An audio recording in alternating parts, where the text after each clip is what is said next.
Mike's hot, Tampa Bay, let's roll, it's game day.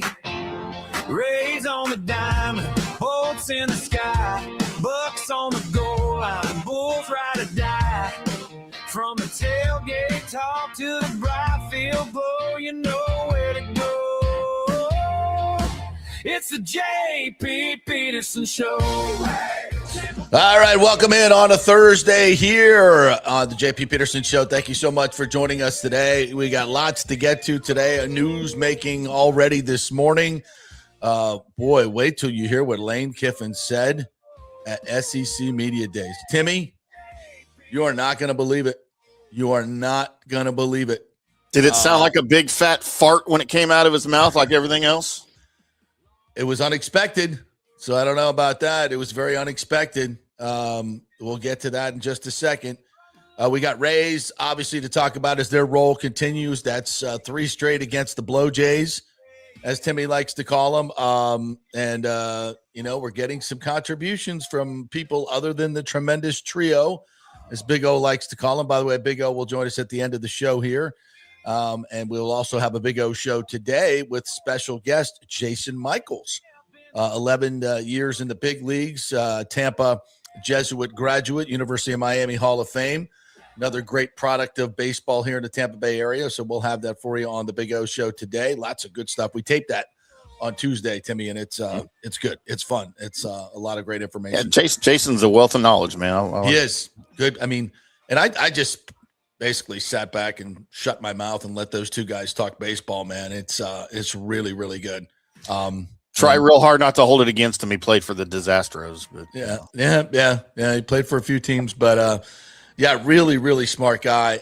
And we talked all kinds of good stuff, Rays, but also about development in baseball and, what's going on with travel teams and things like that, because he's into that now here in Tampa. So that's on our Big O show that's coming up at 12:30.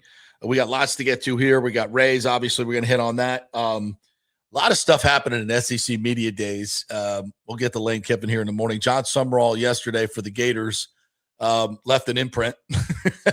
Very much so. And broke the internet with one of his answers.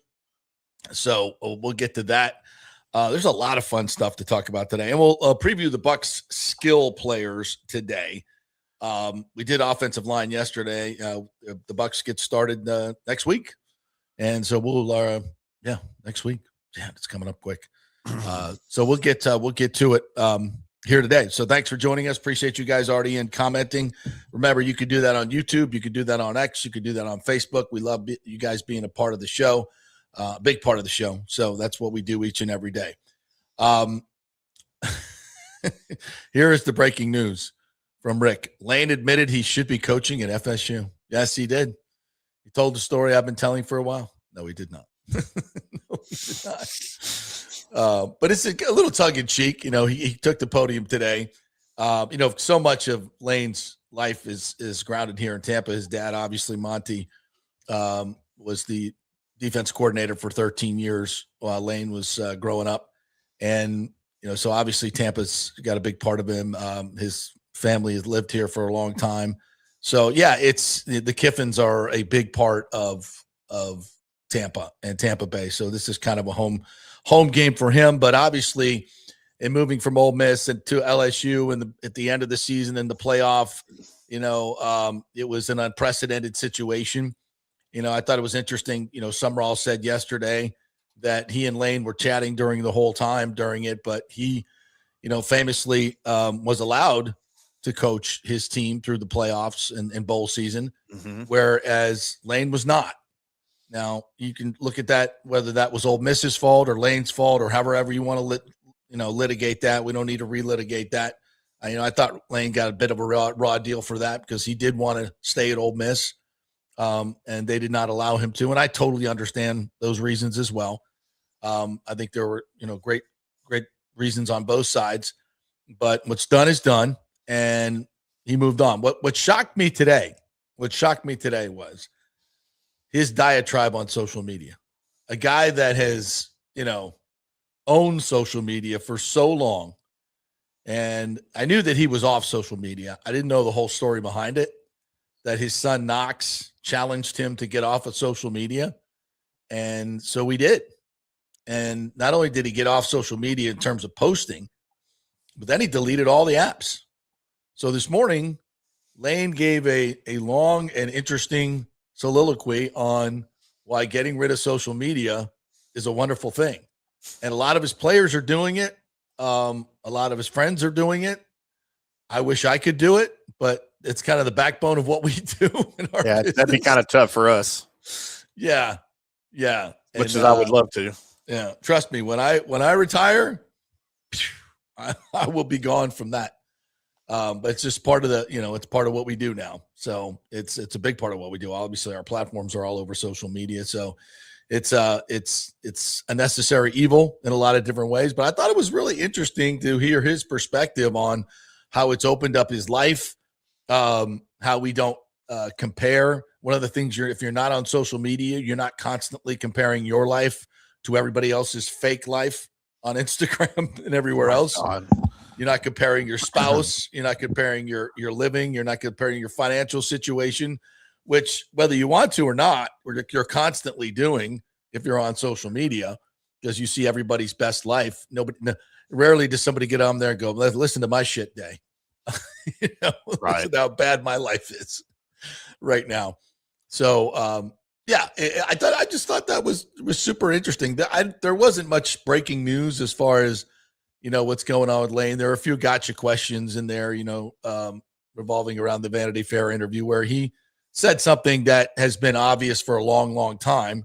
And that is that recruiting in Oxford at Ole Miss is hard. It has drawbacks. It has racial implications. They have, having to get rid of the Confederate flag and some of the old traditions of Ole Miss that died hard and were affecting recruiting. We're part of it, but still he felt like there was a stigma attached to it. And I think, you can obviously he did a great job. I mean, he recruited a lot of great players, a lot of great black players, and put a lot of people into the NFL, more than they've ever done. But there's no question that the opportunity to go to LSU was a better one. It just is.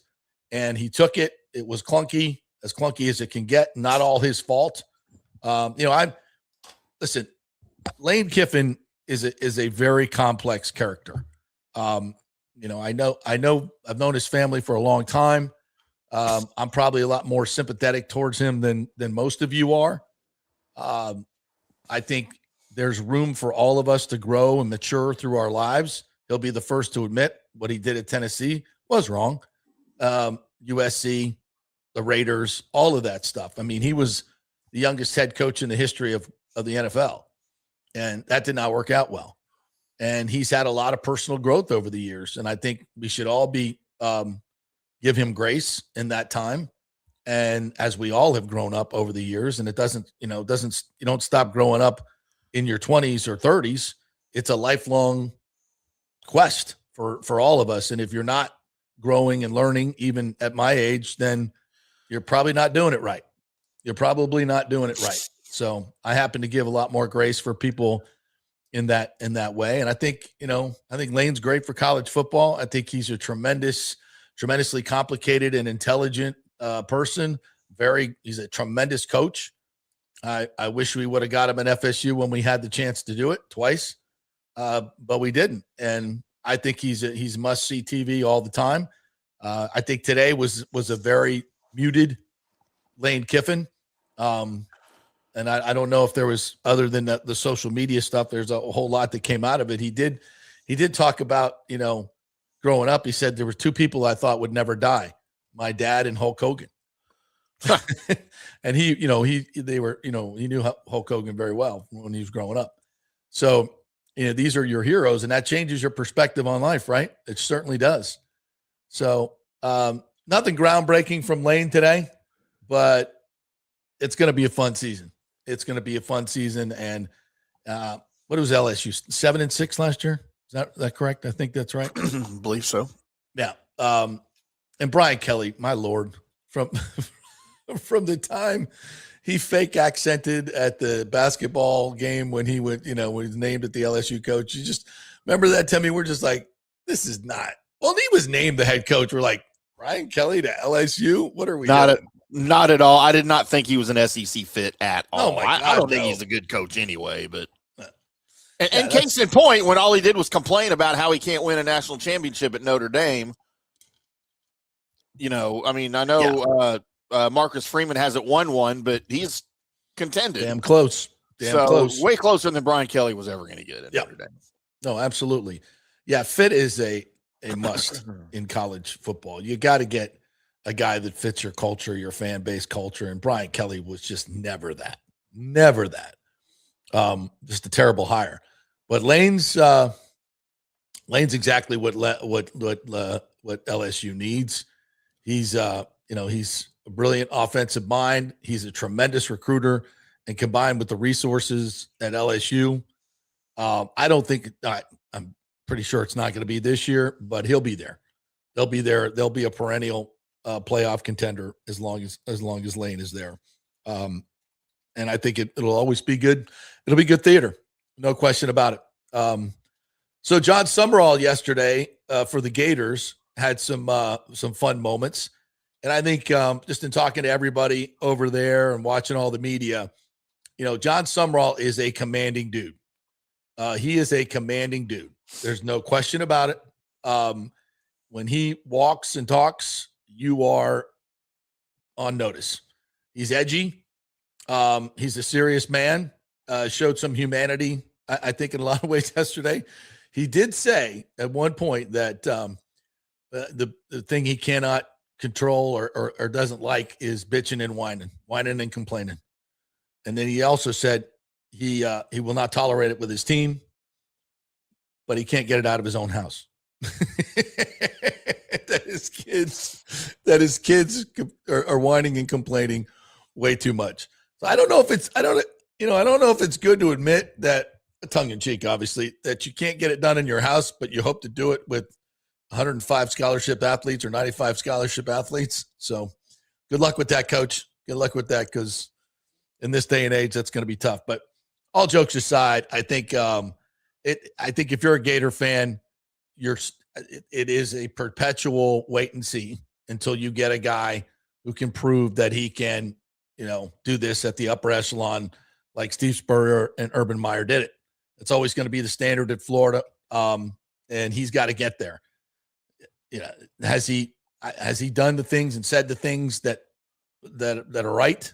Yeah, he's got an edge to him. There's no question about it.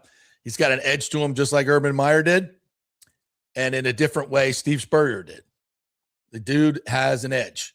Could you say that about Napier? Probably not. Probably not. He was a more easygoing dude. So this is, you always go from whoever your coach is at one point, you flip to the next personality, right? Usually it's a diametrically opposed type personality. And, Napier was kind of a good old boy, laid back guy. And that's not what Summerall is. He is a very direct, intense, edgy dude. Case in point, I did believe this is the one where the phone went off. Timmy, let me play this one. I'd say no two decisions are alike. Like Lane and I are friends, and Lane and I talked several times through the process of October, November about what it was looking like for both of our schedules of how things were going to unfold. And you'd be kicked out of our team meeting. Yeah. I swear. Like, you're lucky I'm not going to throw this freaking podium right now. Like, drives me crazy. Valid. I would say, who is that? But I'm not going to embarrass anybody. Valid. I saw Tom Crean, got on social media and was like, whoa, dude, what are you doing, man? That guy's got a job. Don't embarrass. You were going to embarrass him. You're serious about this? And I was like, come on, coach. You got to expect better. Listen, you're in a press conference. And evidently the guy, somebody just left their phone there. Like, left the phone there with the ringer on. So, yeah, you couldn't hear it ringing, but it was ringing. And evidently it was obviously loud. You couldn't hear the mic pick up on it. But it was going off for a while. It wasn't like it went off once and somebody clicked it off. It was somebody else's phone. and the guy left the room. I mean, come on now. We got to be better than that. I tell you what, Timmy, I watched a lot of, while I was working yesterday, I watched a lot of the SEC. Boy, there were some stupid freaking questions. There were some really, really dumb questions. I mean, we got to be, as reporters, we got to be better. We have got to be better. The standard has got to be higher. You know, some guy asking, who was it? Which coach was it? I forget which coach it was, but some guy stand up and calling it nil. It's not nil, it's NIL. And asking him, does it work the same for football as it does for women's soccer and baseball? What? Like asking procedural questions about nil. You know, it's just, what? We got to be better. What are we doing? Yeah, we got to be better. But I thought Summerall acquitted himself very, very well. You know, it's interesting. These type of media days things, there's a lot of things that go on. And, it is a very public facing for fans to see. And everything is competitive in the SEC, including the press conferences. And you gotta go out there and win the press conference. Pete Golding yesterday, by the way, got a applause from the media, which is rare, as he went off and did a very, very candid, media rounds to the point where he even admitted, and I don't know if anybody's actually admitted this on a stage, let alone an SEC coach, that they were paying players well before it was legal to pay players. Have you ever heard a coach actually verbalize that, Timmy? No. And he did. And he talked about it. And there'll be a lot of people in the SEC that don't like that and, administration, but it's factually true. And also Florida State was doing it, and Clemson's doing it, Ohio State's doing it. All the major programs have been doing it. It's not just an SEC thing. Let's be clear on that. But I don't think I've ever heard a coach of one of these teams actually admit that. But he did. And it was a very candid media session with Pete Golding. And listen, you can't not like that dude. As candid, as authentic as he was yesterday, you can't not like him. And I'll be pulling for him. So there's, it's interesting. You watch all these guys. These guys are like media stars now, and they got to get up there on the dais and they got to perform, for their fan base. And the guys that do it well will be rewarded, and by the media, and the guys that don't will be skewered. And that's what we've come to. You got to be good at the presser. It's one of the things that you have to be in this day and age of college football. You got to be a media star. You can't be a clunky media guy anymore. That just doesn't work in this day and age. It doesn't work for recruiting. Yeah. You got to be telegenic, all that stuff. It matters. Guys are getting, hair plugs, they get makeup, all this stuff. It's like a TV show now. Yeah. The old rough and gruff, old school college coaches that don't give a crap. That doesn't work anymore. And unfortunately, I think. Yeah. Can you imagine Bear Bryant, like going to SEC media days, getting up there in front of the bright lights? Oh man. No. God, he would hate that more than anything. Yeah. He would do it, but he would just get up there and he'd be the disgruntled head coach acting like he doesn't want to be there, and he would say as little as possible and might respond impolitely to a couple of questions, and he'd be done, and he'd be smoking a cigarette the entire time he was up at the podium. Yeah. So I just think it's an interesting, kind of exercise that we go through now, and how college football and college sports has changed dramatically with money. And I would say without question, not for the better. And we are certainly at a crossroads here. There's been a lot of talk about legislation. And I did a whole monologue on Greg Sankey's threat to leave college football and go independent, or leave the NCAA, as it were, and go independent. I've seen a lot of talk on that recently, and a lot of people look at it as just a leverage play. I don't think he's serious. I don't think it would be in the best interest of the SEC, but that's where we are at this particular point. It's interesting. We have a super chat this morning. Get right to it. One of our VIP Petermans, Jimmy J. Voyager, said, "Good morning, fellas. Tampa City Council is having a meeting and or vote today on the land use of the new ballpark site. Is this a sign City Council is on board? Jimmy, I don't know the question to that. I don't know the answer to that question. I was told the meaningful votes are going to be in August. This might be a much more procedural thing, I would think. So, yeah, I think it's a kind of a zoning issue that has to be done before they get into demolition and all that other stuff. So I would definitely think nothing is going to live or die with this vote today. As far as I know, I could be wrong, but I think they would have told me if this was some consequential vote. So I don't think that it is. And as far as stadium updates go, real quick one here. I was watching Brody Brazil did a show this week and quoted Ken Babby in our interview, Timmy, where Ken said, look, it's got to be, this vote has to happen in August. And if it doesn't happen, then, they have to look at alternatives. That's, it's a polite way of saying we'll take our ball and go play somewhere else if y'all don't want to play. Yeah. And that's not, he said that before. Mm-hmm. And it's common sense. It's obvious. If they don't get this done in August, they have to look at alternatives. Now that, one of the alternatives would be still building in this particular site and getting the deal done at a later date. That would be an alternative.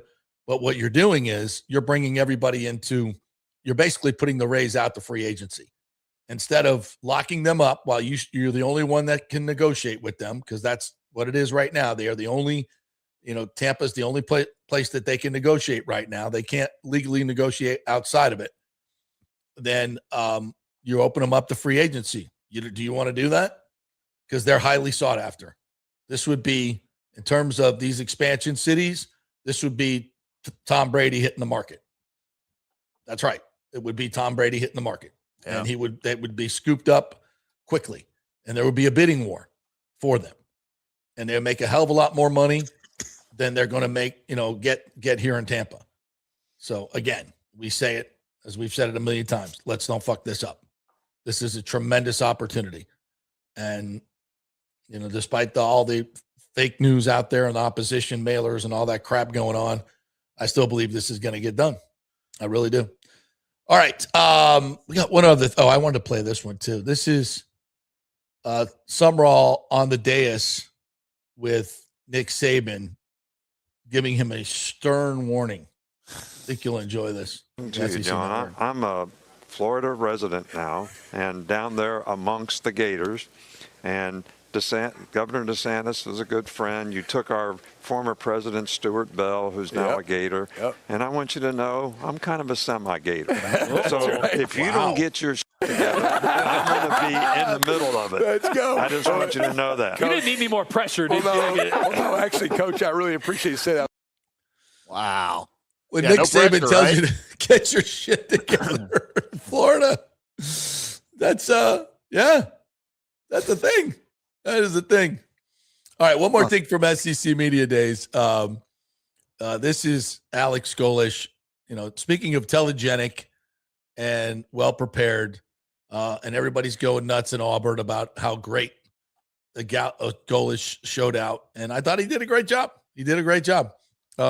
And I was wrong. He did speak to a lot of local media, just not DAE for whatever reason.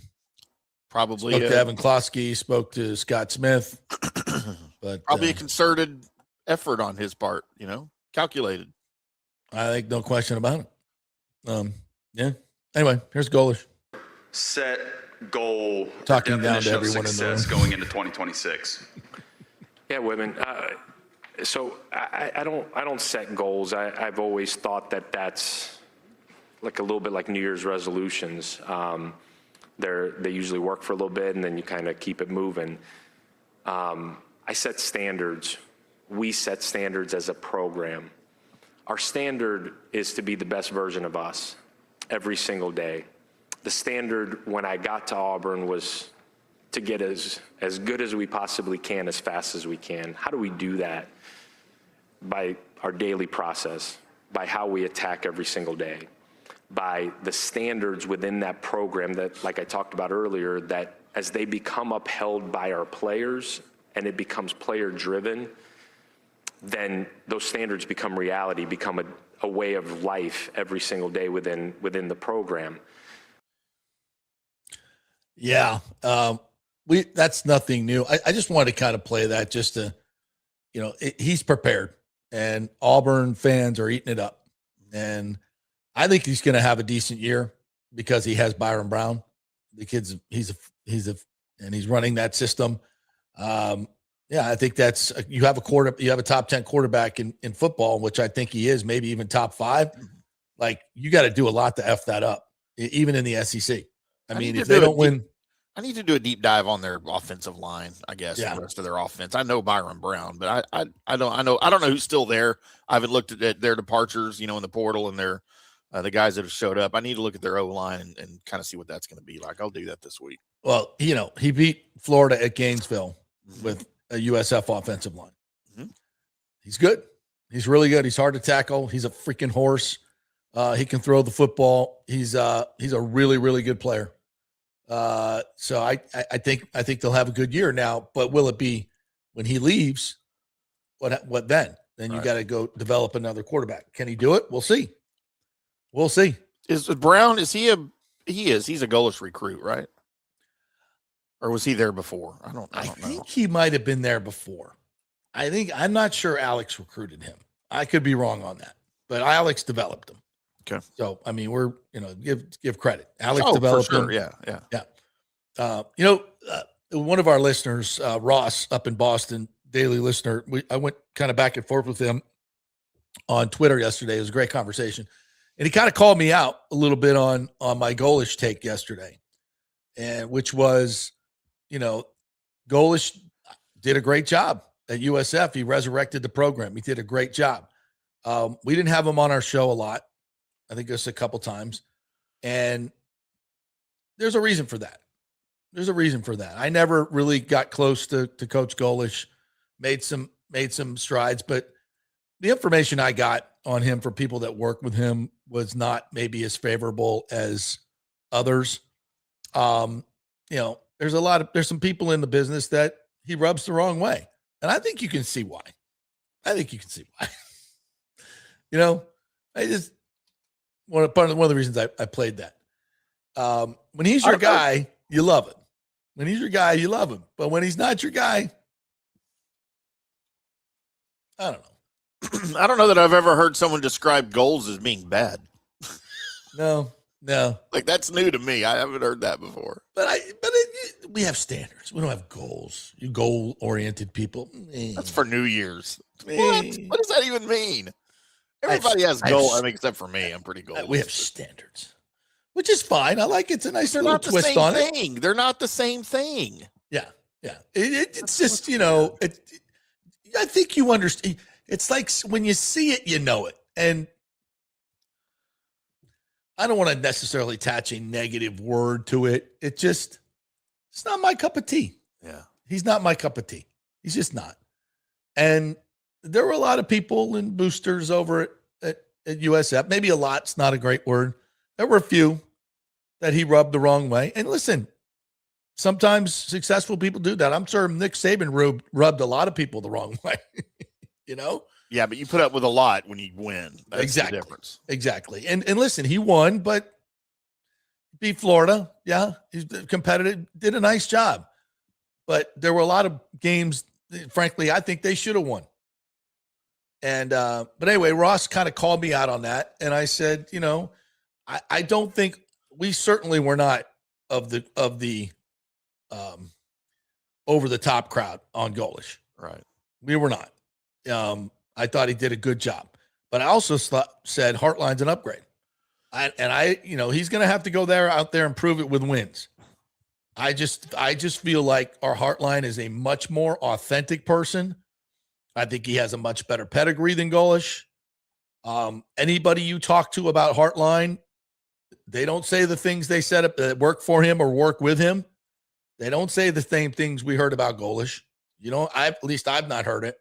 I've talked to probably, 25, 35 people that have worked with him, that have been in his program, that have been coached by him. Abuka, Cam, who was on the show the other day, Cam Babb, rave about the dude. the authenticity, the coaching ability, the enthusiasm, the intelligence. They rave about the dude.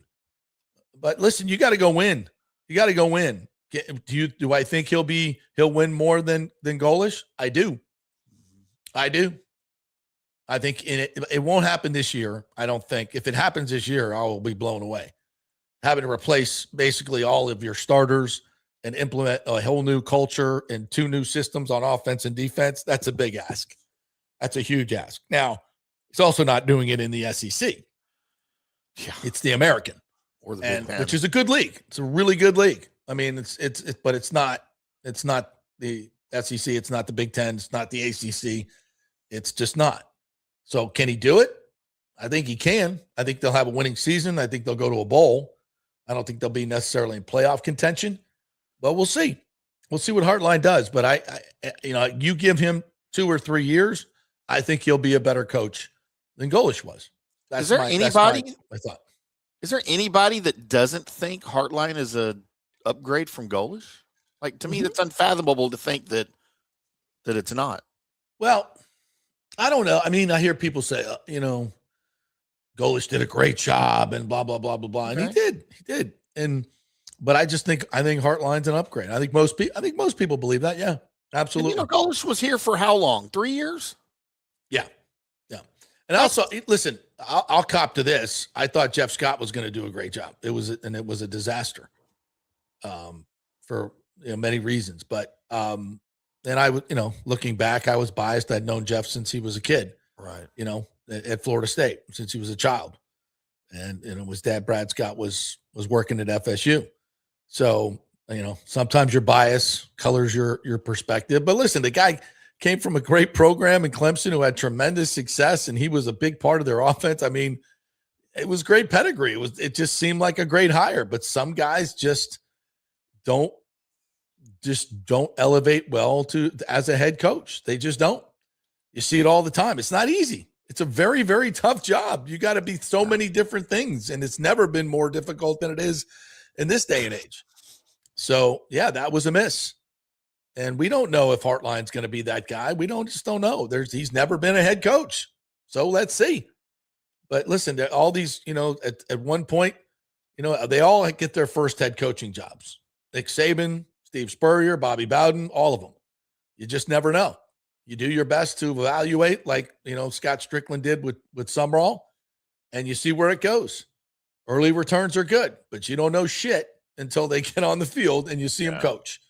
And that's why we love it. That's why we freaking love it. This is talking season. It's fun.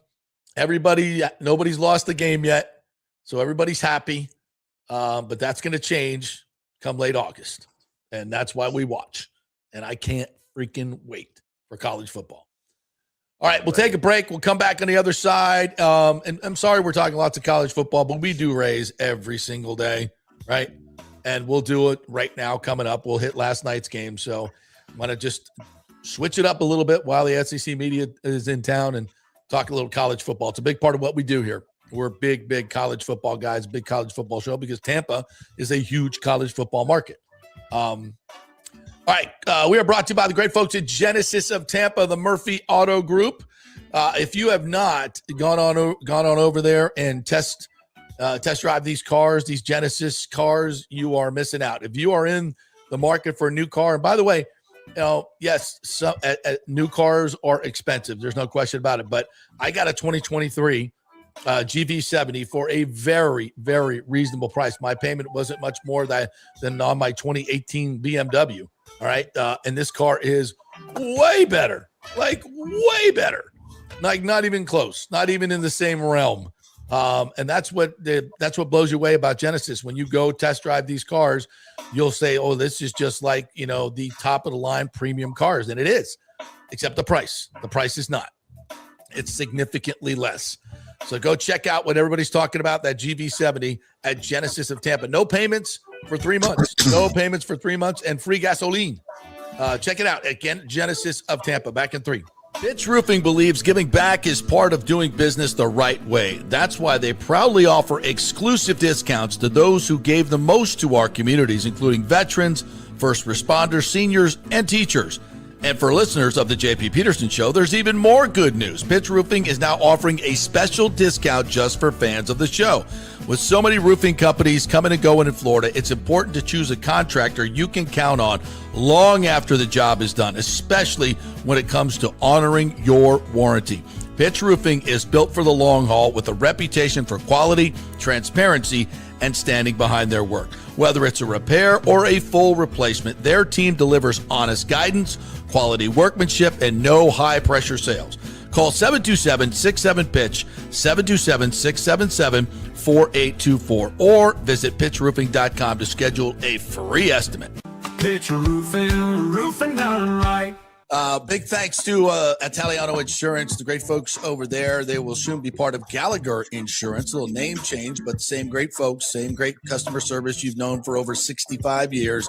They do all the work. You save all the money. ItalianoInsurance.com at 813-877-7799. Hey, guys, you already know that Riveters is the best sports bar in all of Tampa Bay, but now it gets even better for Rays baseball season. During all Rays games, check this out, $6 Tito's, $6 Jack, $6 margaritas, all during Rays games. Are you kidding me? And that's always a great pour from the great bartenders at Riveters. Great service, great food, everything is fresh, nothing is frozen. And let me tell you, if you want baseball and wings, you will not find any better than Riveters. Their sauces, like the blue cheese and the ranch and everything, is handmade, and the wings are big and they're perfect.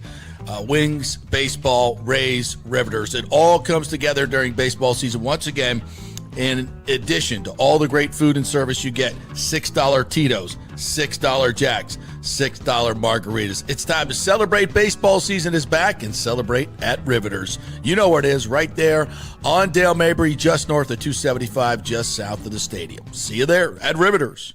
Hey, the Golden Diamond Source wants to be your family jeweler, so don't wait any longer to find that one-of-a-kind perfect engagement ring for that special someone in your life. At the Golden Diamond Source, they can design anything you want personally. The Golden Diamond Source can help you trade in your old broken jewelry and use it towards a new purchase as well. And with gold prices at record high, now is the best time to do it. They only sell natural diamonds at the Golden Diamond Source, so if it's a real love, it should be a real natural diamond. Don't start your relationship with a fake diamond. Bad idea. And with the Golden Diamond Source first-time buyer program, you can learn all about the 4 C's in all the different shapes and styles. And they are able to show you a huge selection of inventory to choose from. And don't forget, 0% financing for up to 5 years. If you finance $5,000, it's only $83 a month. Make sure it's a Golden Diamond Source diamond, 3800 Almerton Road, always online at goldendiamond.com. It's a love you give only at Golden Diamond Source.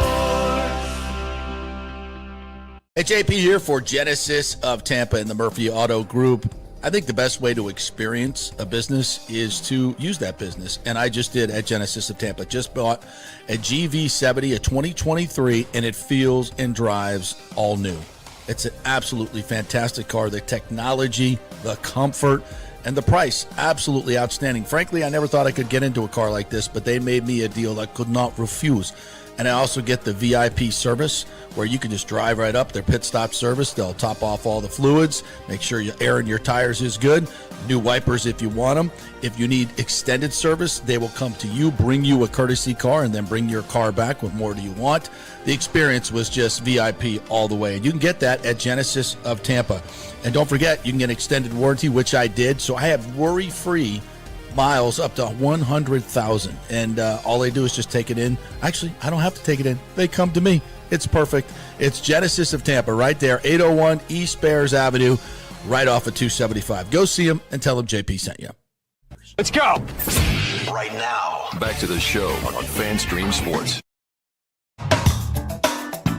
All right, welcome back to the JP Peterson Show, brought to you by the great folks at Riveters. That is the place to watch Rays games, by the way, because it's always happy hour during Rays games. You get $6 Jack, $6 Tito's, $6 margaritas, great food specials as well. And when there's a day game today, like today, then you also get all the food specials and all the regular happy hour specials, because happy hour goes from 3 to 7 every day. By the way, Riveters going viral for their Reuben sandwich, their wings, all that stuff. I was over there with Andres the other day, the owner-operator, talking about the care that they take for their food and the things they do for the Reuben. They They slow smoke that corned beef for 8 hours. Same thing with their prime rib for the prime rib sandwich, for the prime rib tacos.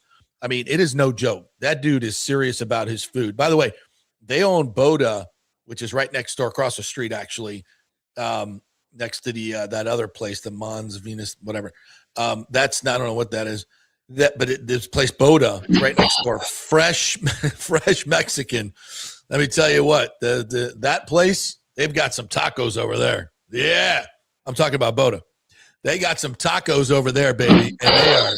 I don't know where this live read went, but wow, they've got fresh Mexican. It is absolutely fantastic. You can order it up, drive right through. They get a nice little dining room, but it is the best fresh Mexican you will get over there. That is at Boda. So Riveters Boda, whatever you're in the mood for, it's right there for you on Dale Mabry. Boy, we could pick apart that live read, Timmy. And I wasn't even involved in that live read, and it went off the rails. We went from tacos to Mons Venus to wow. Jeez. But it was good, though. That was a good one. I'm kind of proud of you for that one. People will remember that one. I'll have to send that one over to Andres. Kind of hungry for a taco right now. A breakfast taco. What are y'all dirty mind people Nothing thinking? better than that, bro. Nothing better way to get your day started. Ashley is losing it right now if she's listening. Yes, sir. Oh, my. Transition from that. All right. Let's talk about the Rays. How do we even do that now? They have a taco special. They have a taco night at the Trop? No, they have they probably will. They have a taco special at Boda at the lunch special. You get 3 tacos and a side, and it's fantastic. It's like $12. Really, really good. Best in town, in my opinion. And if you want to continue your journey down Dale Mabry, there's plenty of opportunity. You're welcome to do that. Shop the tacos. All right. The Rays won last night. Today. We appreciate everybody tuning in. Welcome. Good day, everybody. Rays win last night, 4-2. We talked a little bit about this yesterday, Timmy. One of the reasons we love this team is because they win in different ways. And this week, it hasn't necessarily been the tremendous trio that's carried this team. It's been Chandler Simpson, Ben Williamson with a couple of hits. Fortes has had a home run. Last night, Victor Mesa Jr. with 2 RBIs, knocking in 2 of the 4 runs. And this is the thing. When you can win so many different ways, they got the running game going, man. I think they had 3 or 4 stolen bases last night again. Chandler Simpson, by the way, in the month of July, 407, 945 OPS, 7 stolen bases, only 3 strikeouts. That's pretty good. That's good. That's good. According to Evan Klosky, those are the numbers, and he does not lie. Yeah, that's phenomenal. And, I think we talked about this yesterday. I think, they're hitting them down in the 7-8, 6, 7, 8, 9 hole. They tried him at the top, didn't work out for a little bit. I think it was more about, let's just take the pressure off him. This is only his second year, and I think he's only the 3rd or 4th Ray to get 100 hits in both of their first 2 seasons, which is incredible. And that's the thing about Chandler is he's still young in this game, and he's still learning how to steal bases. He's still learning how to hit, and he's just got such good tools. And I really believe he can be a great leadoff hitter. But I think the way the Rays are doing this, and we've bitched about it a lot, but I think the way they're going about this is let's just let him get comfortable in the league. Take some time, and then when we feel like the time is right, you put him at the top of the order. I think that's a good process. And let him handle the pressure you're giving him now, and then once he adjusts to that pressure and he shows he can do it, then give him a little more pressure by putting him at the top. Yeah, I mean, you don't want to screw up a good thing right now. Just let him go. And it's not like you're desperate for leadoff hitting right now. You're not desperate, right? Yeah. So yeah, just let him do it, and get it. Let him do his thing, and he's having a great year now, and I wouldn't change a thing. And he's just so disruptive when he gets on the bases, and even when now we're seeing when he comes up, it's like these like, oh, I can't walk this guy. I can't walk this guy. I can't put him on. And you can see the pitchers are just missing because it's in the back of their head. Like the last thing I want is this guy on base. And every time they walk him, it's a double. Almost every single time now, it's a double. And the Rays are getting the running game going. HIJACKS was, he escaped the first inning at 27 pitches, gave up a run. But we were like, we've talked about this with Big O. HIJACKS is great when he's hitting greens, right? When he's hitting fairways and greens and he stays out front. He's really, really good. And that first inning, I was like, oh no, this is going to go sideways. But he got out of it. With not a whole lot of damage.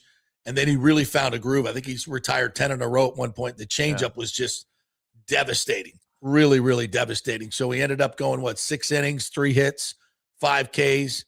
That's good. That's good pitching. That's really, really good pitching against a formidable Jays lineup. Obviously, they're struggling. I get it. But there's still a lot of good hitters in that lineup, a lot of good hitters. And they come away with a 4-2 win. The bullpen was fantastic last night. They gave up 1 home run to Alejandro Kirk, who just came back. That chunky little sucker. He can play catcher, though. I tell you what, man, that guy, he can play for me anytime. He and Aranda are like best friends. They grew up together and playing ball in Mexico. Really good player, good hitter. Remember when Pudge came up and he was fat? And that's where he got the nickname. That's why they called him Pudge. And everybody's like, man, if this guy ever lost weight and got in shape, he'd be unbelievable. And he did. Remember? Yeah, not a lot of weight, but he lost enough to be effective. But, well, he changed his body dramatically. Yeah. He went from chubby to yoked. He went from chubby to pudgy. Remains to be is maybe a part of the debate. But there's no debate. Yeah. But he went from chubby to yoked. And it helped him tremendously. And think about it. He was in the same room. He was in the same room with Rafael Palmeiro, Juan Gonzalez, and Jose Canseco for a number of years. So, think about that what you want. And he changed his body dramatically. So, be that as it may. But if Kirk ever did that, he could be. He's already a great player, but he could be really, really good. Or maybe not. Remember when CC lost a lot? Remember when Sabathia lost a bunch of weight and he was just shitty? He sucked. No power. Yeah, he changed his body and it just totally, and you're as a pitcher, and he was so big. What is he? 6'7", 280, something like that. Massive, yeah. Yeah. And so, he grew up that way and you learn to pitch that way and your body just works that way and you use the leverage of that weight and everything. So when he changed his weight, it just like, whoa. And then he said, screw it. I'll go back to being fat again. We go back to being fat. Good. Yeah. Maybe that's why I'm fat. I just feel it's better for my body. You're on the CC the Bathia train. Yeah. Listen, I pitch better at this weight. Absolutely. I live better at this weight. That's just fine. There's nothing wrong with that. I tried to get skinny one time. I didn't like it at all. It was boring. I hated it. Nobody knew who I was.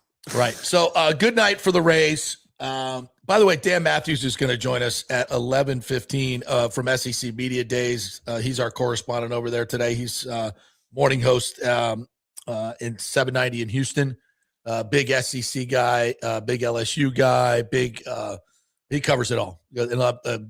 Worked in Atlanta with him for many years. Braves, baseball, works for the Astros and the Rockets. So we'll chat with him at 11:15. Big Todd Callis fan because he works with the Astros. Maybe my biggest takeaway from these last 2 games now we're wondering what in the world happened in Boston, right? Like what was happening? I think we kind of know, and Boston's streak finally ended yesterday, right? At 15.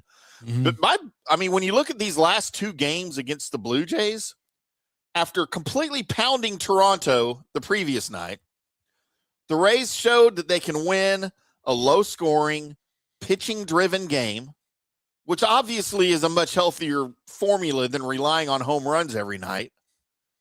But to me, there's still the question of inconsistency. You see them win with the home run one night, then you see them win with pitching, very deep pitching.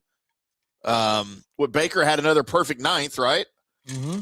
For his 26th save. So two vastly different wins and styles of play, but you see it on consecutive nights from the Rays, so you know they're capable of both of these things. Yeah, yeah. And you're just wondering why don't we see this more? You know. Well, listen, we're not by any means. I say the Rays are not by any means a finished product, and every other team is going to load up, and I think there's going to be a lot of really good players to be moved. Obviously, we see the names that are out there with Skubal and Langoliers and all these great catchers that are out there. If the Rays, and it kind of occurred to me, and I want to ask Big O this today. Maybe one of the reasons that we didn't take Vaughn Lackey in the draft is because Neander has a plan to go get one of these really good young catchers, like give up a lot to go get Langoliers or go get one of these Goodman. One of these great young catchers. That may be his plan instead of, and get a guy that's ready to play. We'll give up a lot to get him, maybe even some of their catching prospects to go get. Would I give up our 2 catching prospects for Langoliers? Hell yes. Yes. Now is the time. Go get a guy as good as those 2 kids will be. You think, by far, not even close to a done deal at Major League. They're just barely into Double-A. Yeah. Great prospects, but come on. You want to give me an established top-of-the-line catcher in Major League Baseball for a couple of younger kids? Hell yeah. So maybe that's why, I would be fine with that. Go get one of those guys that can be a catcher here for, 6 to 8 years and to have power and good defense. That would be awesome. Yeah. So hopefully that gets done. I think I saw a lineup last night. Somebody posted it on what it could look like after the deadline with, I can remember, who was the catcher they had in there? I think it was, I forget. But it had Luis Ariz at the top as your leadoff hitter, Yandy into 2-hole, Aranda, Caminero, then the insert catcher here, Langoliers or Goodman or somebody in there. Chandler was in the 9-hole, Taylor Walls. I also had Jacob Melton in there. And I was like, wow. Now that's a line. Now that's not inconceivable. Inconceivable. The greatest movies of all time.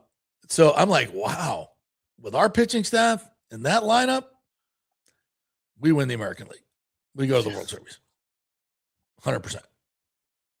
And this becomes the greatest season in the history of Rays baseball. Yeah. Caminero wins the MVP because he gets some protection. It's another 30 home runs in the second half. 25, whatever you want to do. They go to the World Series. They get the deal done for the stadium. Bada bing, bada boom. Boom. Done deal. Yeah. It's already done. I vote for that. I vote yes. Come on. How can anybody on the city council not vote for that? What are you doing? What are we doing? All right. Alejandro says, good morning, JP and Peterman. It's another great win for the Rays last night, and let's hopefully get the 4-game sweep. The Red Sox streak is over, and thank the Orioles for stopping it for us. Go Rays. Always a shot of positivity from Alejandro every morning. Always. Yeah, I love it. It's like a Jaeger bomb for Timmy. I need Alejandro to send me a positive message about something every single morning to start my day. Well, he just did. And he puts it on the comments. What do you want? Well, it's late my day, though. I need it when I get up like at 5:30. All right, Alejandro, you have your You're on it. Mike Holcomb says the Rays batters have absolutely no clue on when to challenge balls outside the strike zone. Yeah, I noticed that last night. Damn, Chandler Simpson got a ball 4 on the inside part of the plate. We're in the 6th inning. We got 2 challenges left, and is a runner, and the bases are loaded. It's a run. How do you not challenge that? I didn't see that. Yes. Are they instructed? We've talked about this before. Do you think they're instructed to not challenge? Like, you guys I guess. don't worry about it. Or like, you better be right. Whatever it is, yeah. That was a bad mistake. They're not very aggressive with it. They need to be. It's the 6th inning, and you have 2 challenges left. The bases are loaded. It's a borderline call that's going to score a run. You challenge. Now, luckily, they scored that run and scored a couple runs in the inning. But I think it was still tied at that point. I think it was still 1-1 or 2-1. It was 1-1. 1-1. Yeah, that's a big mistake. Huge mistake. Now they got out of it, but If they don't score there, we're talking about that today. And I want to know why, to your point. Why are we not more aggressive, challenging in situation? To me, challenging is all situational because there's a ton of pitches you can challenge. And if you're a batter or a catcher, you're probably, it's not black and white. But, in the fifth inning, in a situation like this, someone in the dugout needs to be going, all right, sixth inning now, guys. We got 2 challenges left. If it becomes an important situation, challenge it. Yeah. I don't know if we're reminding people in the dugout, if we're doing that, but that needs to be something that's said and done. And because that was an obvious opportunity to challenge there. You got to challenge there. And this is a big part of the game. And I think this situation is very instructive of that. You have got that is a situation you cannot screw up. You have the opportunity. You have multiple challenges. It's a key point in the game. You got to challenge it.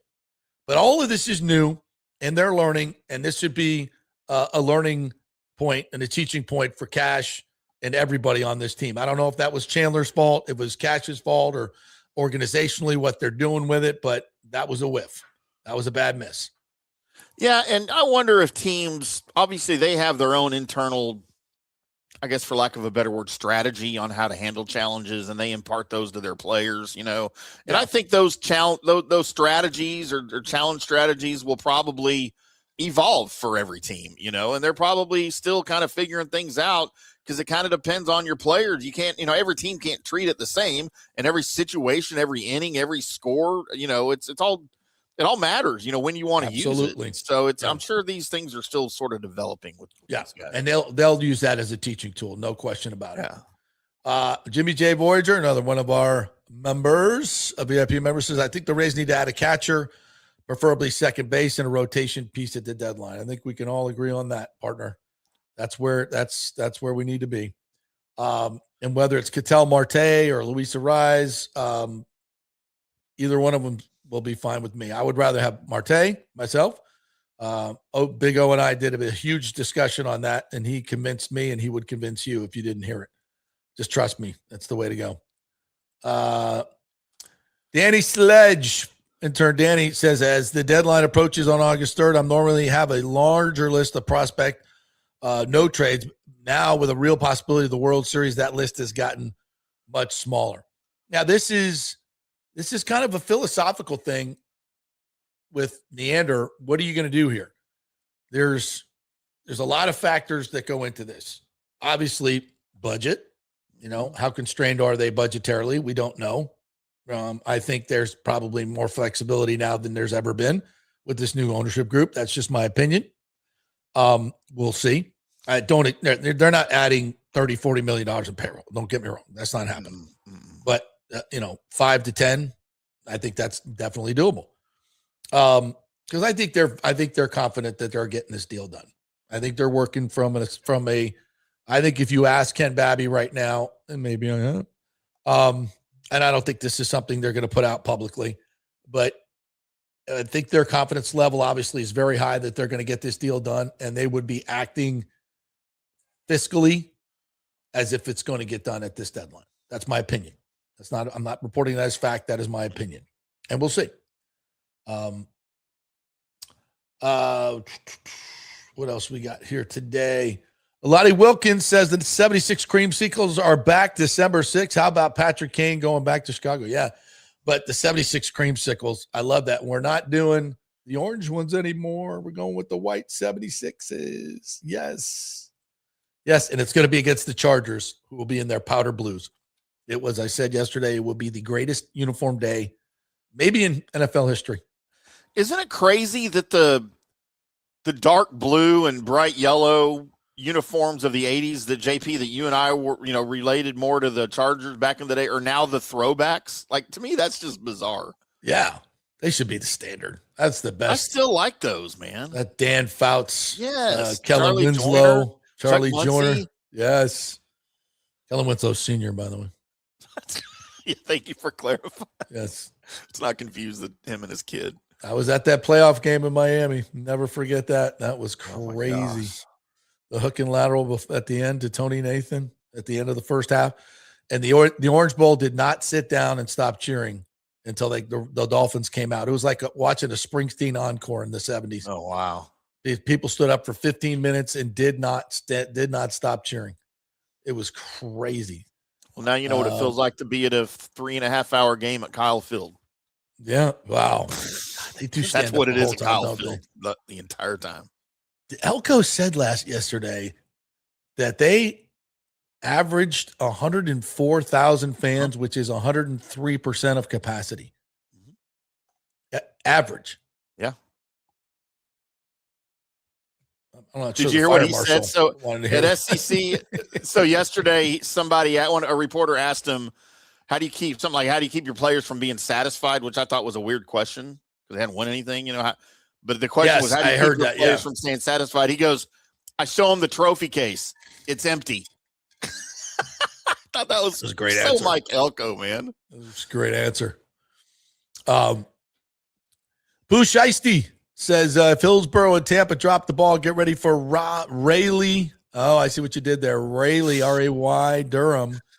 I think the deal will get done here, but plenty of cities waiting. Yeah, we have documented this, my friend. They are not only are they ready and waiting, but I feel, in my own opinion, that they are funding these opposition mailers in some way. I think it's Orlando.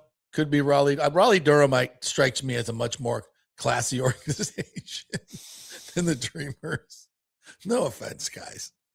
The Dreamers are just very out there. They've been very public about going after the Rays. Or maybe it's more the Orlando fans, where Raleigh has just been, we're just doing our thing here, getting everything done behind the scenes that needs to be done. That's what Major League Baseball likes. Right. They don't like any of the public shows.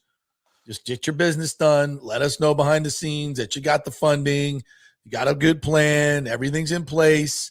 We don't need to see plastic car magnets. We don't need to see, renderings all over social media. Don't need all that. Just get your business done. And Orlando is the antithesis of that. Pat Williams would know exactly what to do. You guys are not following in his legacy. Just saying. Danny Boy says, good morning, gentlemen. The winner of yesterday's pressers came from A&M coach Mike Elko. To your point, Timmy. Mm-hmm. Yeah. Danny Sledge says, developing story out of Durham. Jacob Melton scratch from yesterday's game. Maybe something to watch. We're waiting on him. Where do you put him? Can't take Victor Mesa Jr. out. You can't take Chandler Simpson out. Hell, Cedric Mullins is playing great baseball. Where's he playing? Who's leaving? Interesting. DeLuca hit a bomb the other day. The outfielders are playing well. Man, I love DeLuca. Yeah. But none of those guys have the power that Melton has. No. Especially from, I believe, left side, right? Yeah. Anyway, Alejandro says, when are the votes in August? Because I will be there, as I'm sure most of the Petermans will be there. Jimmy, I know you'll probably be there. Same with you, Kurt, and obviously JP and Orestes. Go Rays. Yeah, we'll figure out our strategies as we get closer. I know this, and Babby has said this on the show, and to me personally, that what we did at that council meeting was huge, and our presence was very, very important. So if we have to be there again, we will. No question about that. Danny said, oh, wait, never mind. It's just soreness in his ankle. Oh, see, I didn't. But he's coming up sooner or later. Rick says, boy, the most expensive taco ever. That taco will never love you. All my tacos love me, sir. Danny Boy Kane might be missing the bit. His quesadillas are better, to be quite honest. Or maybe I'm missing the bit. Yeah, if we're missing it, maybe I don't want to know what he's talking about. If I'm not getting it, Yeah. Joey Genti just says, whoops, what are we doing? Tetanus shot, Rick says. Yeah, you might need one.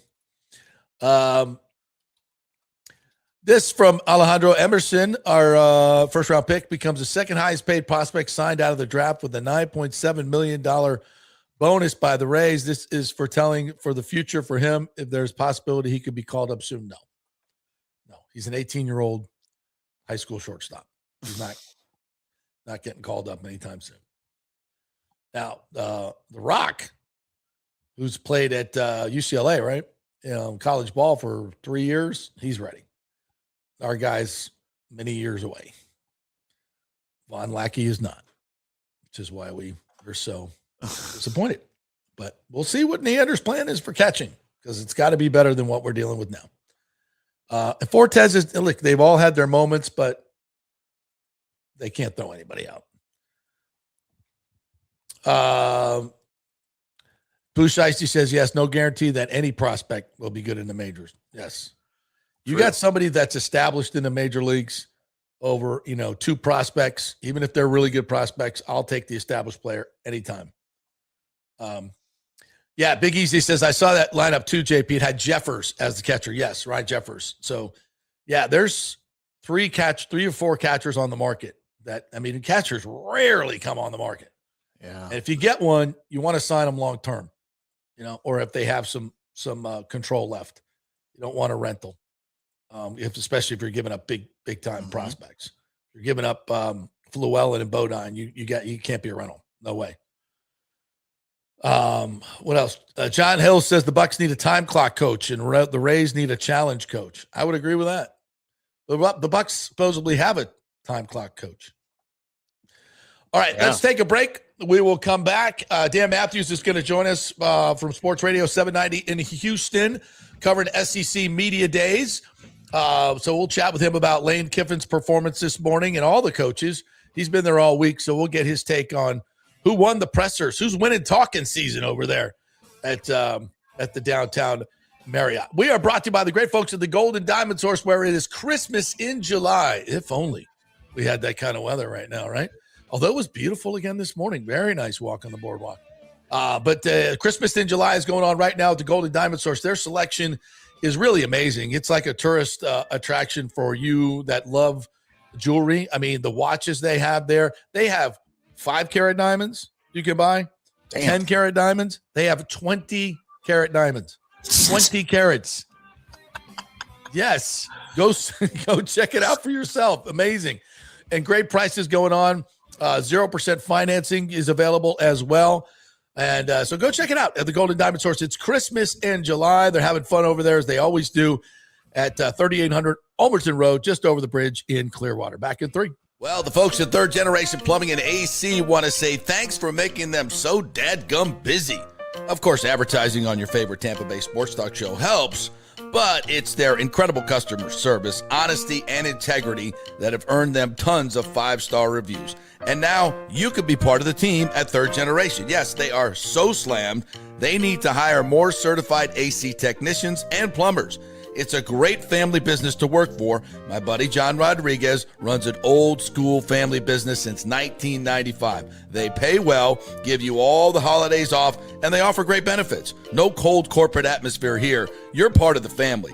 If this sounds cool to you, call them and apply at 813-961-8024, or you can email your resume in at thirdgenerationplumbing.com. Just go to the website, you'll see the button, email them, or call them at 813-961-8024. And don't forget about the $169 yearly maintenance special. It's a no-brainer, guys.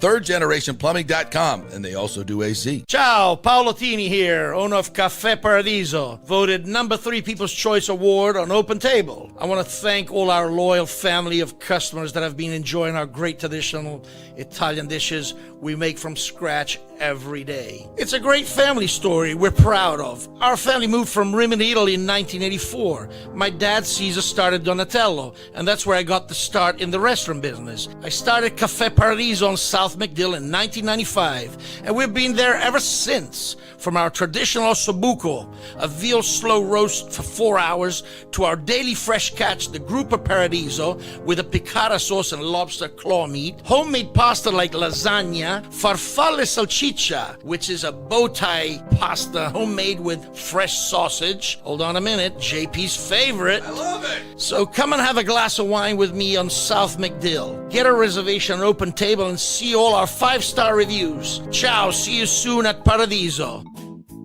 Sports fans, it's time to gear up. Head to fanstreamsports.com and check out our brand new merchandise store. We're talking bold t-shirts, 3/4 zips, hoodies, hats, mugs, and more. Everything you need to rep your favorite shows and your favorite crew. Whether you're rolling with the JP Peterson Show in Tampa Bay, From the Rough in Dallas, the Tim May Show featuring Clay Hall, or the Jeff Thidoff Show in Ohio, or any of our FanStream Sports original programming, we've got the perfect look for game day and every day. So don't wait. fanstreamsports.com. Click merch and grab your gear now. Wear the stream, live the stream, fanstreamsports.com. Welcome to Kingmakers, home of the JP Peterson Show studio and Tampa's premier business networking and social club for members only. By day, it's an exclusive, vibrant co-working space with a stylish conference room, focus rooms, a full production studio, and an in-house marketing team. And by night, Kingmakers transforms into a sports-centric social hub with a full sports bar, golf simulator, and exclusive events. For young entrepreneurs and seasoned professionals, it's the perfect place to work hard, play hard, and make big moves in Midtown Tampa. Close the deal, celebrate the win. Only at Kingmakers. Become a member today at kingmakerstampa.com. Your business, your club.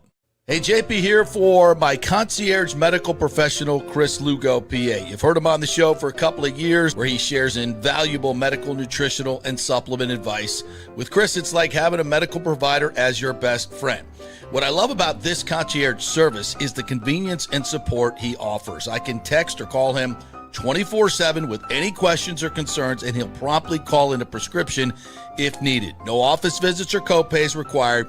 It gives me peace of mind knowing I have someone genuinely invested in my health, not just focused on insurance profits. And the best part, the Bay Area Modern Medical Center's personal concierge service is more affordable than you might think. Don't let insurance companies dictate your health care. Take control of your health and wellness today. Visit BAMMC.com for more information and to schedule your initial free consultation. Empower yourself and take charge of your personal health with BAMMC.com. Let's go. Right now, back to the show on FanStream Sports. All right, welcome back to the JP Peterson Show, brought to you by the great folks at Italiano Insurance.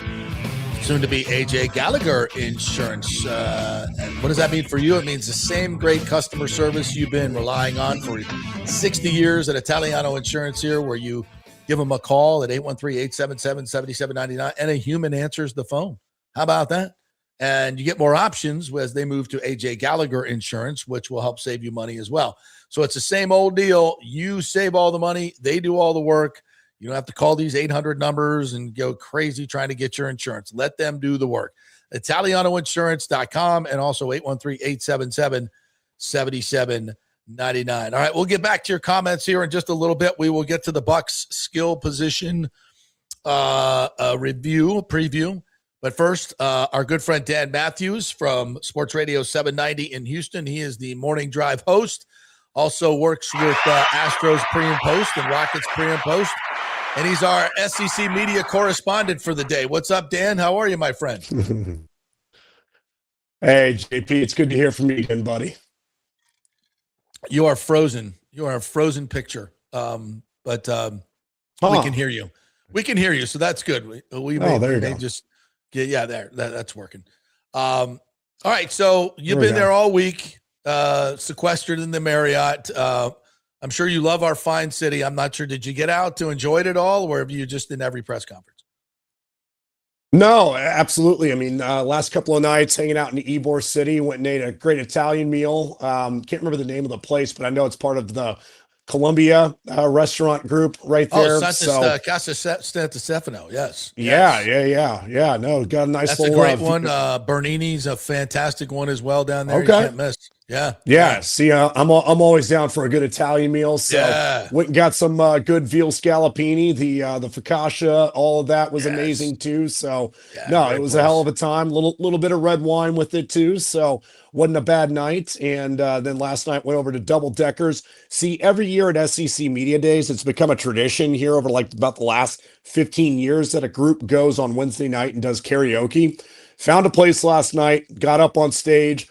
Did one international song. I went with Wonderwall. So shout out to the England supporters out there. Very nice. Like that. And then I went with a Florida artist for the second one, Scott Stapp and Creed, Higher for the second one. So wow, those are two good ones. Wow. Absolutely.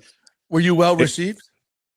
Oh yeah, no, for both of them, like I can definitely get into Scott Stapp pretty easily, and he came through Houston. He came to Houston at the livestock show and rodeo. Got to see him there, so being able to drop that, even though it was the Rangers postseason song that like kind of galvanized the clubhouse the year that they beat the Astros. That was a bummer, but still, it's been nice to see Creed and Scott and the crew make a nice comeback, and they're still rocking, man. They're killing it. Rock never fades, man. That's what I tell people all the time. I'm like, rock, if they're good, they will stay good forever. Look at Mick and the Stones. Well, not only that, I saw Journey about a month and a half ago. They crushed it. And last night, maybe not rock genre, but absolute icons, Earth, Wind, and Fire, and Lionel Richie lit up Benchmark Arena last night. I heard it was an incredible show. So the old guys can still get it. Now, this karaoke bunch you're with, is there any national names that you could say probably put on a nice performance? I mean, anybody you want to shout out for their karaoke performance? So, I mean, probably for your audience, Connor O'Gara, who used to be with Saturday Down South, he got up there. How do you like me now? Toby Keith. Nice. He dropped that one on us. That's a good one. Billy Lucci, some people might or may not know him from Texags. He got up there, and he also went with Creed. He went with, I'm trying to remember which one he went with. Arms Wide Open, I think is what he went with. Oh, very nice. I can't believe I wasn't invited to this, Matthews. That was poor It choice was an on your part. oversight. I apologize. I apologize. Next time we got to fix that for sure. Especially when I'm in town. I got to pay homage to the dean. You know, you should, right? Absolutely. No, listen, that's on me. Until you've seen this old bald white guy do "Let's Get It On," with Marvin Gaye, it's absolutely horrible. But I sell it. I sell it hard. See, that's the thing with karaoke is I always love when people, I can't sing all of this. I'm like, okay, pick a song that the room is going to get involved with. Yes. Like a perfectly good example. Go Sweet Caroline. You know that everybody's going to do the bop, bop, bas. You know that everybody's going to join in, like I feel like you pick a song like that gets everybody involved. It's a mood booster for the room. Then nobody cares how you sing. Yeah. See, we didn't rehearse this karaoke thing, but we nailed it. We absolutely nailed it without singing, by the way. I agree. All right. So let's get into, so on a karaoke scale, grade the coaches who was your favorite press conference and why? Give me some of your highlights. Yeah, I mean, I think John Summerall came through yesterday and absolutely crushed it. And I think for, the new coaches, him, Lane Kiffin, Pete Golding, who continues to feel himself, and he can feel himself for one more season. I think after that, then you're going to find out what type of coach Pete Golding is. And then, of course, Lane Kiffin today coming through and filibusters for about 30 minutes to be able to avoid having to answer a ton of questions. I mean, it is media days. You're going to get the questions, all of those things. But it's also, too, with Lane, as he's even admitted before, he can speak a little freely, and that's when he gets in trouble. So my guess is that there was a game plan, be able to run out the clock, do all of that. The only other time that I can remember it was the season that Hugh Freeze didn't even make it to at Ole Miss, and it was all the things around his program that were surrounding it. He got up on stage and filibustered for about 18 minutes, and then he had to start answering questions. But I thought John Summerall, for me, was the best one so far.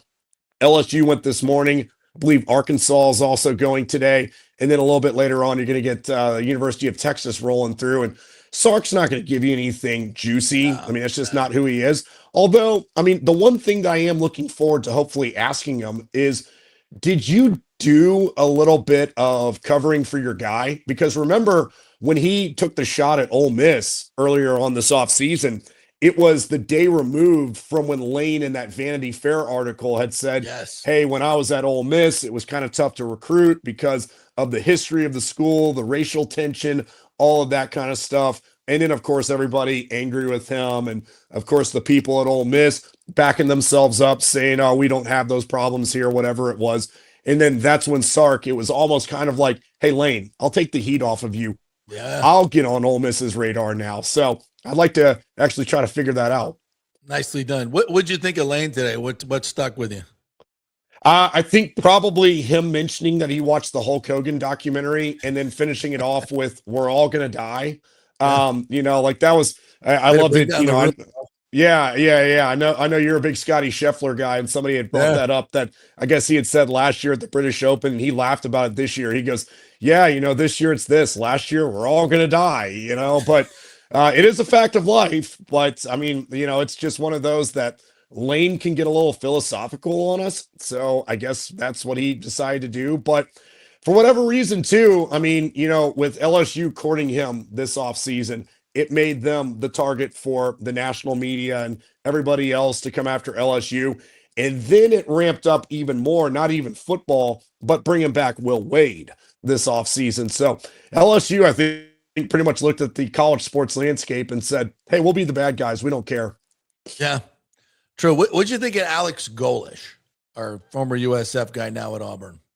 Yeah, I mean, I thought he was fine. I don't necessarily get the impression from him that he's looking to steal the headlines. I think that if nothing else, Auburn is like a lot of these schools. They just want stability. They just want to be able to compete again. They want to be able to get back to Atlanta. They want to be able to be up there with Alabama, with Georgia, with even LSU, Texas. I mean, the schools that are competing and going to the college football playoff, that's where they want to be. So I think that that's probably the mindset that he came in here with, is just kind of be low profile a little bit. And I think he accomplished that. And that just seems like the type of coach he is. I mean, I think that fan bases are glad to have the loud, boisterous guy if they win.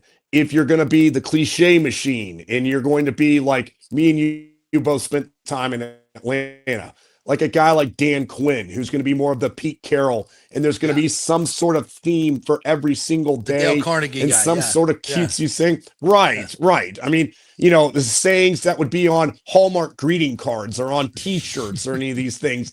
Like when you're winning, people love that. When you're losing, people get tired of hearing it. Right. Absolutely. It's just like, dude, what is this, a Tony Robbins seminar? Like, I don't care to hear these things. Where would you put Golish on the authenticity scale, 1 to 10? Oh, I think a 10. I mean, just from everything I've heard of him, you know, he seems like he's just who he is. I mean, I don't think that it's necessarily anything like where you're going to get him being attributed to pop shots at people. And who knows, maybe as he gets a little bit more comfortable in this job. And I mean, Auburn is one of those schools that has shown you, we're going to give you a little bit of time, but we're only going to give you a little bit of time. I mean, in college football now, it seems like whenever a guy is hired, you get one season to really have people say, all right, it's your first year. You're trying to get your system in place. You're trying to get your guys, all of that. We'll give you that. After year 2, that's when people start to wonder if it doesn't look like it took a precipitous jump in the positive direction. Then they start to wonder, hey, are you even going to make it through year 3? I mean, like I said, me and you were both in Atlanta, and we saw that with Jeff Collins at Georgia Tech, where it was pretty evident from the beginning this wasn't going to work. And it was going to be, And then they get Brent Key, and it's worked out incredibly well. So I think that it's probably about year 3 is when you got to take that jump. And look at a guy like Brian Kelly, who I think he didn't really do himself any favors when he was at LSU. You've got to embrace the people. You've got to embrace the culture of Southern Louisiana. I think Lane, for the most part, has done that. But again, it's one of those that the goofiness on social media and being free with your words, doing all that kind of stuff, it's all fine and good. Do you win the SEC? Do you get to the college football playoff? Are you actually able to make this a winning program? Because LSU has shown it with the money. They have no expectations of just 10-win seasons and maybe or maybe not making the college football playoff. The expectation with Lane Kiffin there and Brian Kelly no longer there is we're going to the college football playoff. We're playing for national titles. We're winning national titles. Dan Matthews joining us here, Sports Radio and Morning Radio in Houston, also Astros and Rockets pre and post. All right, so on the field, who is the media talking about? Who do they think is going to win this? I think Georgia, for me, comes back. Even though their offensive line is a little bit inexperienced, you got a returning quarterback. They're just always going to be the most physical team out there in the SEC. That still wins. Who do you got? Who's your top four to get to Atlanta? I gotta tell you, I think that, yeah, you're right on it. And Georgia is one of those four. The one that seems to be getting the most momentum amongst the media this week is Oklahoma. And it's a defense that returns all 11 of their starters from last year. Mateer was really good for them last year. There's a lot of people who wonder if Oklahoma is the team that wins the SEC this year.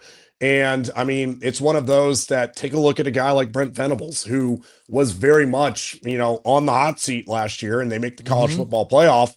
So that helps them, probably gives them about at least another year. Because let's be honest here, like once you are on the hot seat, you're never fully off it until you win a national title. And then you're able to have a good season after that. So I think Oklahoma is definitely in there.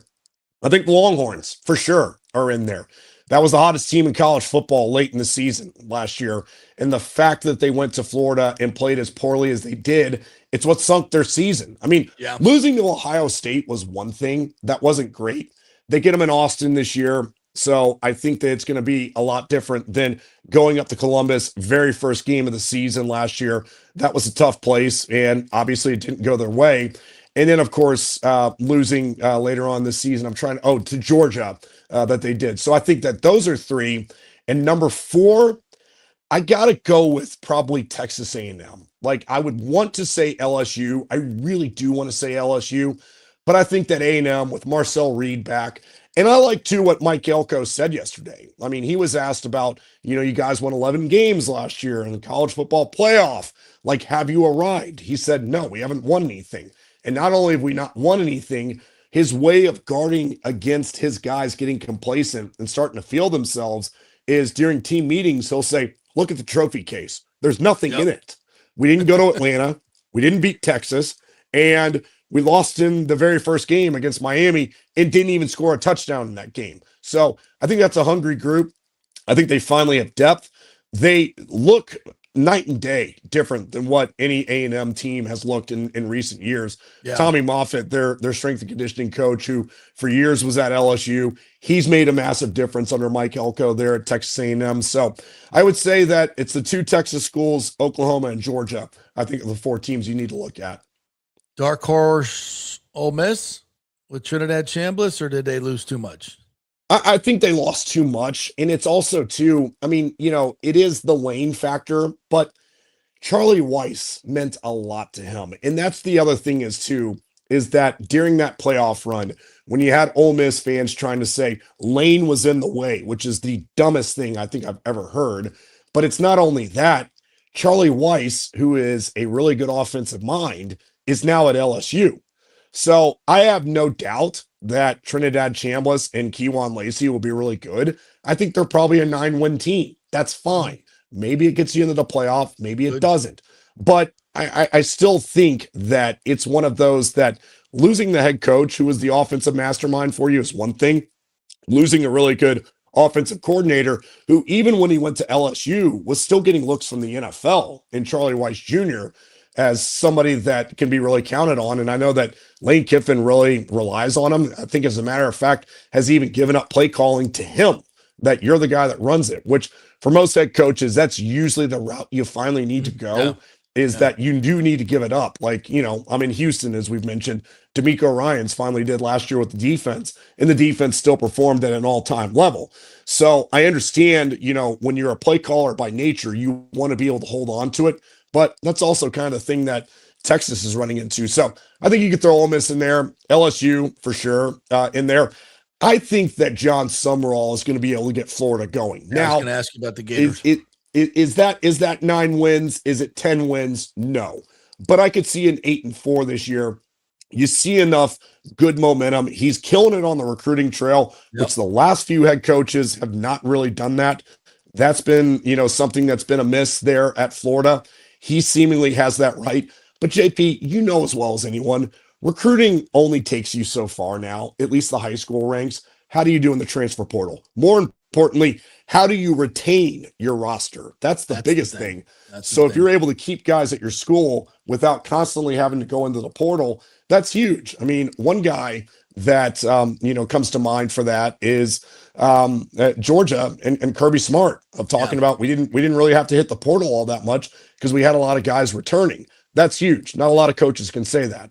Consistency, it works in any league, having those guys come back. And that's been such a problem in college football just because of the rules and the transient nature of it. Now it's very hard to get that going, and the teams that do win. So we'll see. Dano, how does everybody get on your social media, all that stuff? How do we get your content? Yeah, Twitter at Dan Matthews, HOU is how you find me there. Also on Instagram, which I'll give you a nice little one that I posted on Instagram this morning for a reason for you to follow, at Dan Matthews 27 there. John Daly was making his rounds on Radio Row this morning. So as soon as I saw John, got a picture with him, found out he lives here in Clearwater. So it was awesome to be able to catch up with him. And he did. So he was good on that, but he was making his rounds with the Arkansas contingent. So he's a big Hog fan. And anytime you get a chance to get a picture with John Daly, you get a picture with John Daly. Santa Claus. Absolutely. There you go. All right, Dano, thanks for your time, man. Appreciate it. We'll catch up with you this season. Thank you for your time. You're the best, buddy. Talk to you soon. Well, Todd Callis, I said hello. All right, we'll take a break. Hey, JP, before you go to break, a little bit of breaking news came across during your interview. I don't know if it's breaking because we've talked about it, but John Gruden and Rondé Barber will be your broadcast team for the Bucs preseason game August 22nd against the Chiefs, with John Gruden on play-by-play, baby. No. Yep. I told you this was going to happen. You didn't believe me, and I told you this was happening. So they got no Chris Myers. It's just the one game. That's the one game that they're doing that for so far that they've announced. So I don't know if Chris will be on the other preseason games or what the situation is, but interesting. John Gruden on play-by-play. I won't have a way to watch it, but I can't wait to see the highlights. How the hell is Channel 8 affording both of those guys? Well, because they don't pay anything for the rest of the people. Not paying anybody else, right? They don't pay anybody in the news. Paying minimum wage over there. Oh, Lord. Oh, anyway, my wanted Lord. to throw that at you before the break. All right. Well, that should be interesting. I've never tuned in for broadcasters before, but I got to say, I will now. I will. Absolutely. That's going to be fun. That is going to be fun. And him and Rondé have great chemistry. Oh, yeah. So that is going to be a yuck fest. That is going to be one hell of a broadcast. So if they turn that into a national game, which they do, and they might, they don't want to bring the national crew. That's why you're tuning in. Wow, that's going to be interesting. Wow, that's big news. You were right. All right. I don't think Chris Myers is going to like that very much. Is Chris doing any other are the other games or no? It didn't say. Yeah, okay. All right, Big O coming in to talk some baseball. Your comments and our Bucs skill position preview coming up next. Stay with us. JP here for Genesis of Tampa and the Murphy Auto Group. I think the best way to experience a business is to use that business, and I just did at Genesis of Tampa. Just bought a GV70, a 2023, and it feels and drives all new. It's an absolutely fantastic car. The technology, the comfort, And the price, absolutely outstanding. Frankly, I never thought I could get into a car like this, but they made me a deal I could not refuse. And I also get the VIP service where you can just drive right up, their pit stop service. They'll top off all the fluids, make sure your air in your tires is good, new wipers if you want them. If you need extended service, they will come to you, bring you a courtesy car, and then bring your car back. What more do you want? The experience was just VIP all the way. And you can get that at Genesis of Tampa. And don't forget, you can get extended warranty, which I did. So I have worry-free miles up to 100,000, and all they do is just take it in. Actually, I don't have to take it in. They come to me. It's perfect. It's Genesis of Tampa right there, 801 East Bears Avenue, right off of 275. Go see them and tell them JP sent you. Big thanks to Italiano Insurance, the great folks over there. They will soon be part of Gallagher Insurance. A little name change, but same great folks, same great customer service you've known for over 65 years. They do all the work. You save all the money. ItalianoInsurance.com at 813-877-7799. Hey, the Golden Diamond Source wants to be your family jeweler, so don't wait any longer to find that one-of-a-kind perfect engagement ring for that special someone in your life. At the Golden Diamond Source, they can design anything you want personally. The Golden Diamond Source can help you trade in your old broken jewelry and use it towards a new purchase as well. And with gold prices at record high, now is the best time to do it. They only sell natural diamonds at the Golden Diamond Source, so if it's a real love, it should be a real natural diamond. Don't start your relationship with a fake diamond. Bad idea. And with the Golden Diamond Source first-time buyer program, you can learn all about the 4 C's in all the different shapes and styles. And they are able to show you a huge selection of inventory to choose from. And don't forget, 0% financing for up to 5 years. If you finance $5,000, it's only $83 a month. Make sure it's a Golden Diamond Source diamond, 3800 Almerton Road, always online at goldendiamond.com. It's some love you give only at Golden Diamond Source. Hey guys, you already know that Riveters is the best sports bar in all of Tampa Bay, but now it gets even better for Rays baseball season. During all Rays games, check this out, $6 Tito's, $6 Jack, $6 margaritas, all during Rays games. Are you kidding me? And that's always a great pour from the great bartenders at Riveters. Great service, great food, everything is fresh, nothing is frozen. And let me tell you, if you want baseball and wings, you will not find any better than Riveters. Their sauces, like the blue cheese and the ranch and everything, is handmade, and the wings are big and they're perfect. Wings, baseball, Rays, Riveters. It all comes together during baseball season. Once again, in addition to all the great food and service, you get $6 Tito's, $6 Jacks, $6 margaritas. It's time to celebrate. Baseball season is back, and celebrate at Riveters. You know where it is, right there on Dale Mabry, just north of 275, just south of the stadium. See you there at Riveters. Pitch Roofing believes giving back is part of doing business the right way. That's why they proudly offer exclusive discounts to those who gave the most to our communities, including veterans, first responders, seniors, and teachers. And for listeners of the JP Peterson Show, there's even more good news. Pitch Roofing is now offering a special discount just for fans of the show.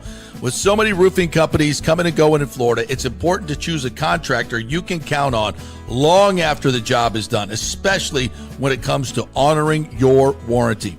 Pitch Roofing is built for the long haul with a reputation for quality, transparency, and standing behind their work. Whether it's a repair or a full replacement, their team delivers honest guidance, quality workmanship, and no high-pressure sales. Call 727-67-PITCH, 727-677-4824, or visit pitchroofing.com to schedule a free estimate. Pitch Roofing, roofing done right. Let's go. Right now, back to the show on FanStream Sports. All right, thanks to the great folks at Pitch Roofing. We just heard that spot. Don't forget to get on the preferred client list in case there is a hurricane that comes through and everybody's scrambling for roofers. You'll already know who your roofing company is. Have them come on out, give an estimate, look at your roof. They'll tell you how much life you got left in that roof, and also get on that preferred client list. Pitchroofing.com over there. They will stand behind their work. Great folks over there. So tell them JP sent you, get the JP discount. All right, Danny Boy Kane tells us that Myers has a scheduling conflict, so that's why Gruden's going to do play-by-play just for that game. Why would he have a scheduling conflict when he has 4 gigs the whole year? Chris For Myers? three. Yes. He does everything. He doesn't do anything anymore. He does. Dude. He does Bucs preseason games. What Is about that a NASCAR? Is he still on NASCAR? Yeah, he's still doing NASCAR, still doing IndyCar, doing he's not doing IndyCar. He's doing on the he's broadcast. doing NASCAR. It's still something he has to do. He does NFL football, NASCAR, There were four IndyCar. occasions.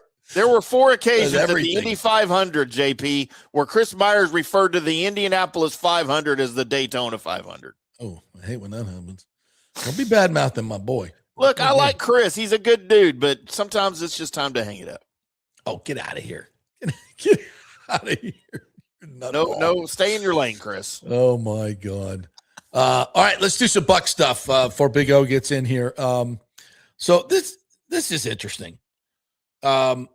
You look at the numbers. Where do you think Baker Mayfield ranks in the last 3 years as a Buccaneer in terms of the main stats?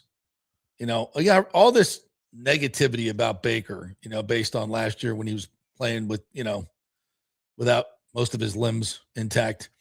The last 3 seasons, Baker Mayfield ranks second in passing touchdowns and third in passing yards. He was second. He's 95 touchdowns over 3 years. That's second only to Jared Goff's 101. Passing yardage, 12,237, third behind Jared Goff. Completion percentage, 66.3, top 15. Total QBR, ESPN ranking, 12th in total QBR. So his efficiency rankings are a little bit less, but the main statistics are elite. And for me, and here's the big thing, when he had first-year play callers in Dave Canales and last year, what's his face? Josh Grizzard. He had 28 touchdowns under Canales, 26 touchdowns under Grizzard. Liam Cohen, 41 touchdowns, 71% completion percentage. Zach Robinson has experience and is a Liam Cohen clone, or Liam is a Zach Robinson clone. Right. That leads me to believe, with a healthy offensive line, the addition of Kenneth Gainwell, you lose Mike Evans, but you gain a healthy Emeka Ibuka, Chris Godwin, Jalen McMillan, Tez Johnson, and of course the new Ted Hurst. That's the skill positions for the Buccaneers are going to be just fine. And I think Baker's going to have a huge year. Somebody said the over-under on Godwin's yardage is 675 yards on the Hard Rock. Jump all over that. That. He could have that by midseason. If he stays healthy, I think Godwin's going to, and just judging by minicamp, Baker's just always going to be looking for him, and he looks good. Godwin looks freaking really good. And I love the running back room. I think Gainwell is going to be their most important pickup in the offseason. I think I think he may get more carries than Bucky, just because I'm not sure where Bucky is at mentally. I'm not sure where he's at physically. We'll see. If he can get back to his rookie abilities, Timmy, this offense is going to be unstoppable. What are your thoughts?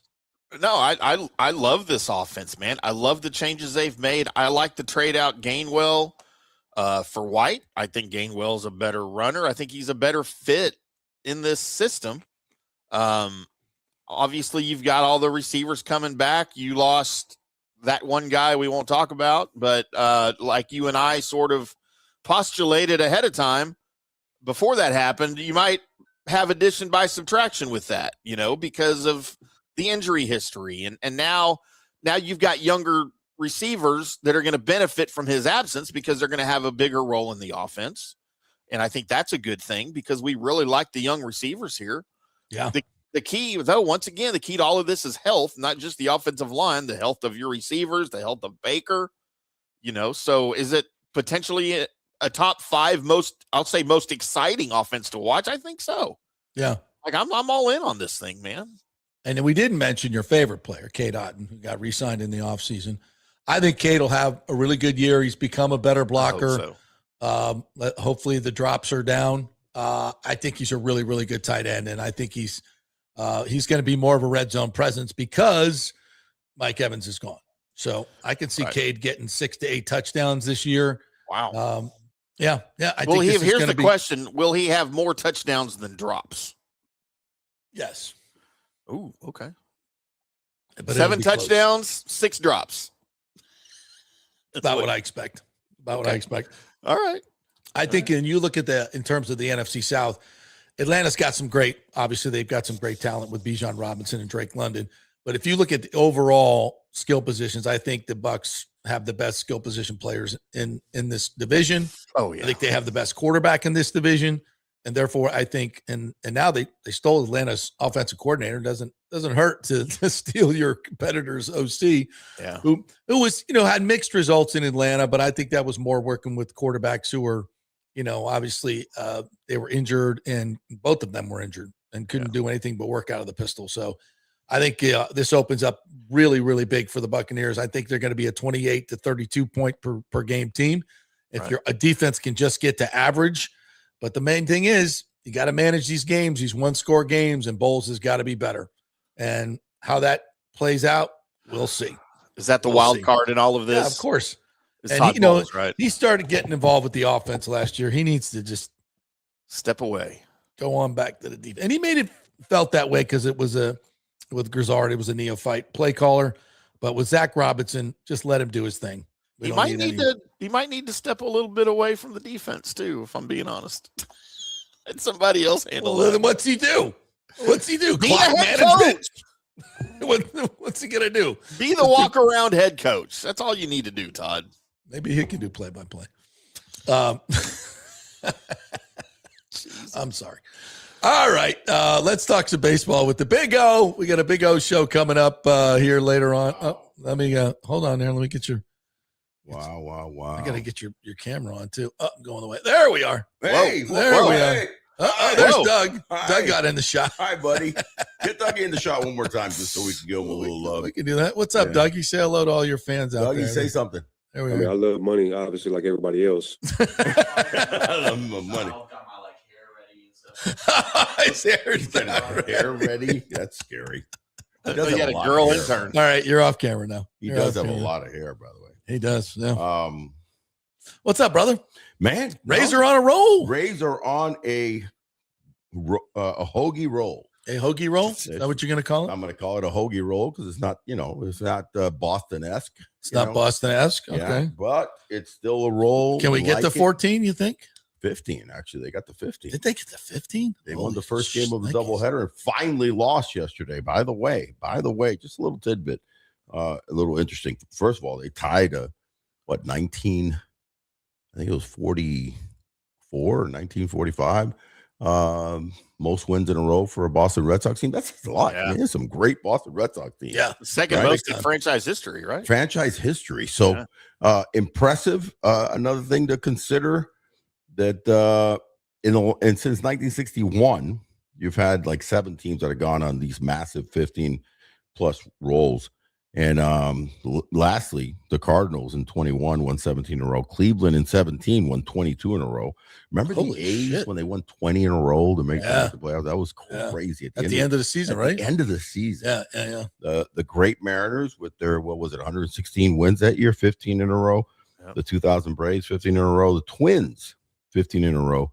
And the 77, that was the 91 Twins, 77 Royals, 16 in a row. Interestingly, of all those 7, and obviously the jury's still out, but the season was still ongoing.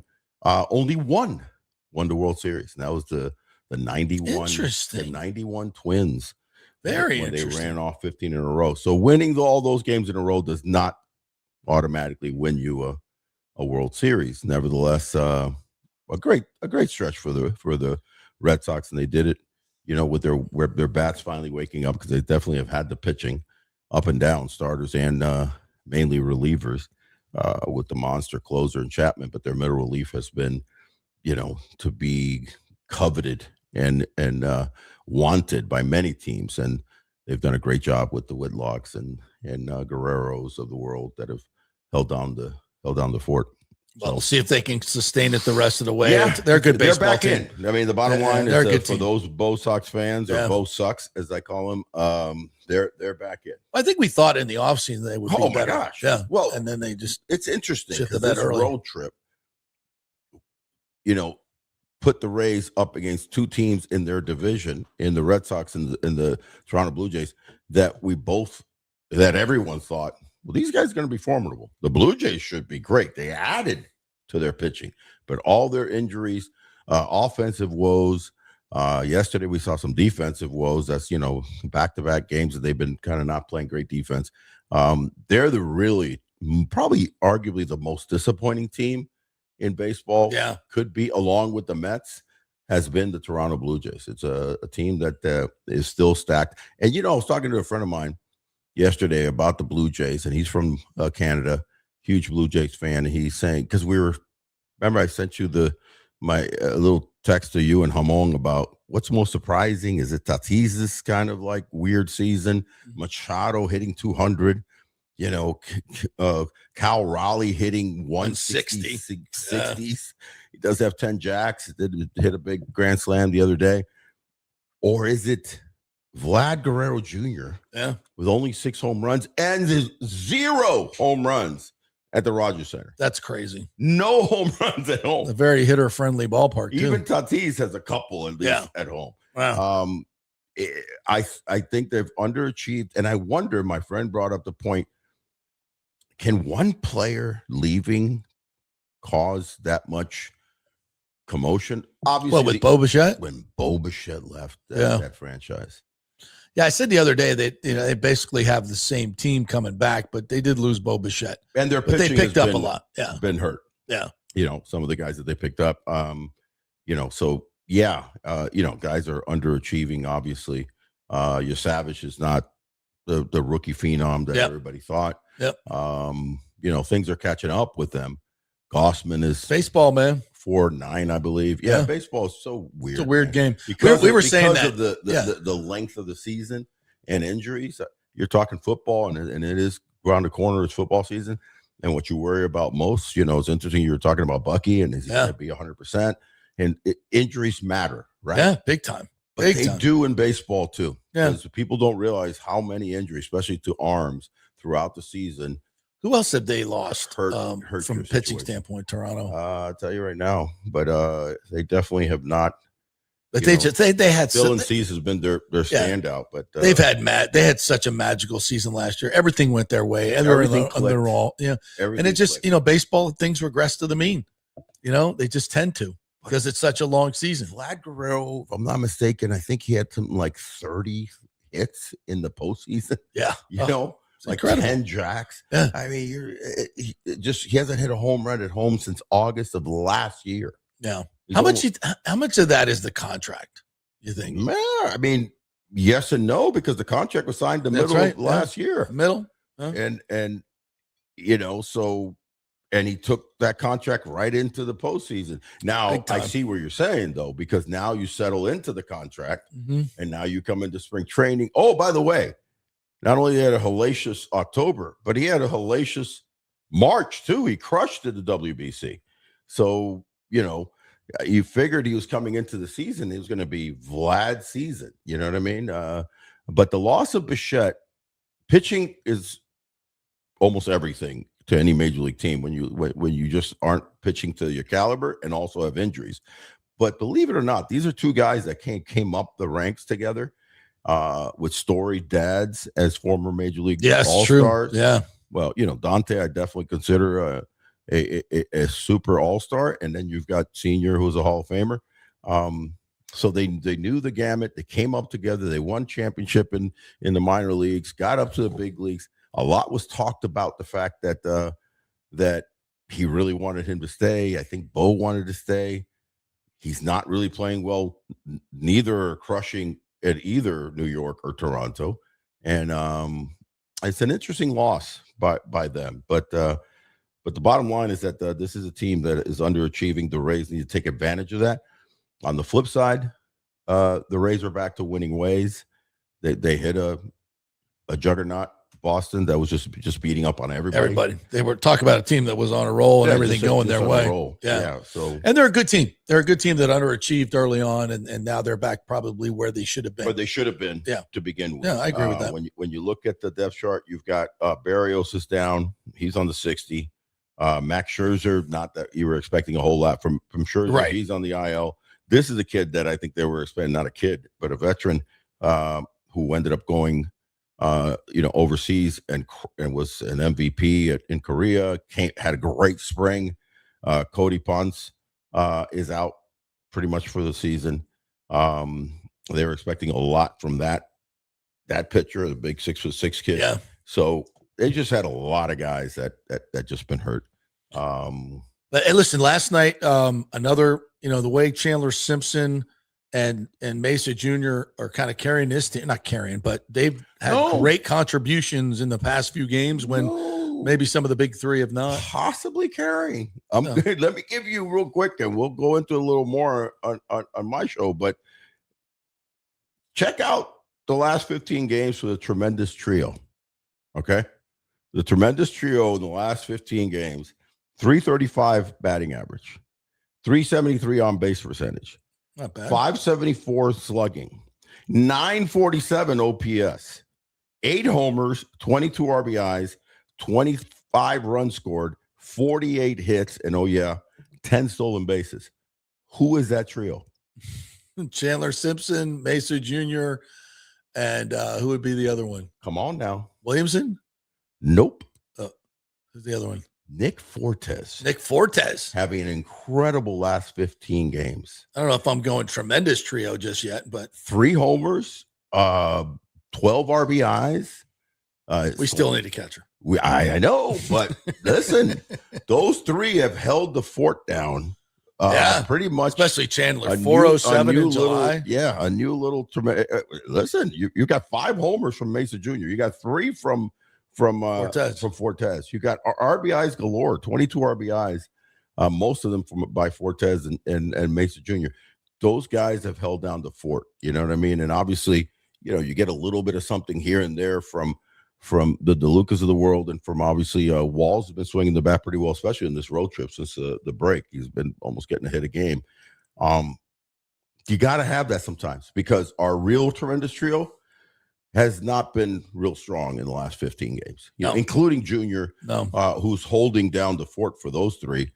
But really, Aranda and Yandy are going through a little spell, and that's to be expected. So you need those guys to back up your big boys, just like you need relievers to back up your starters. Yeah, and we're getting that a little bit.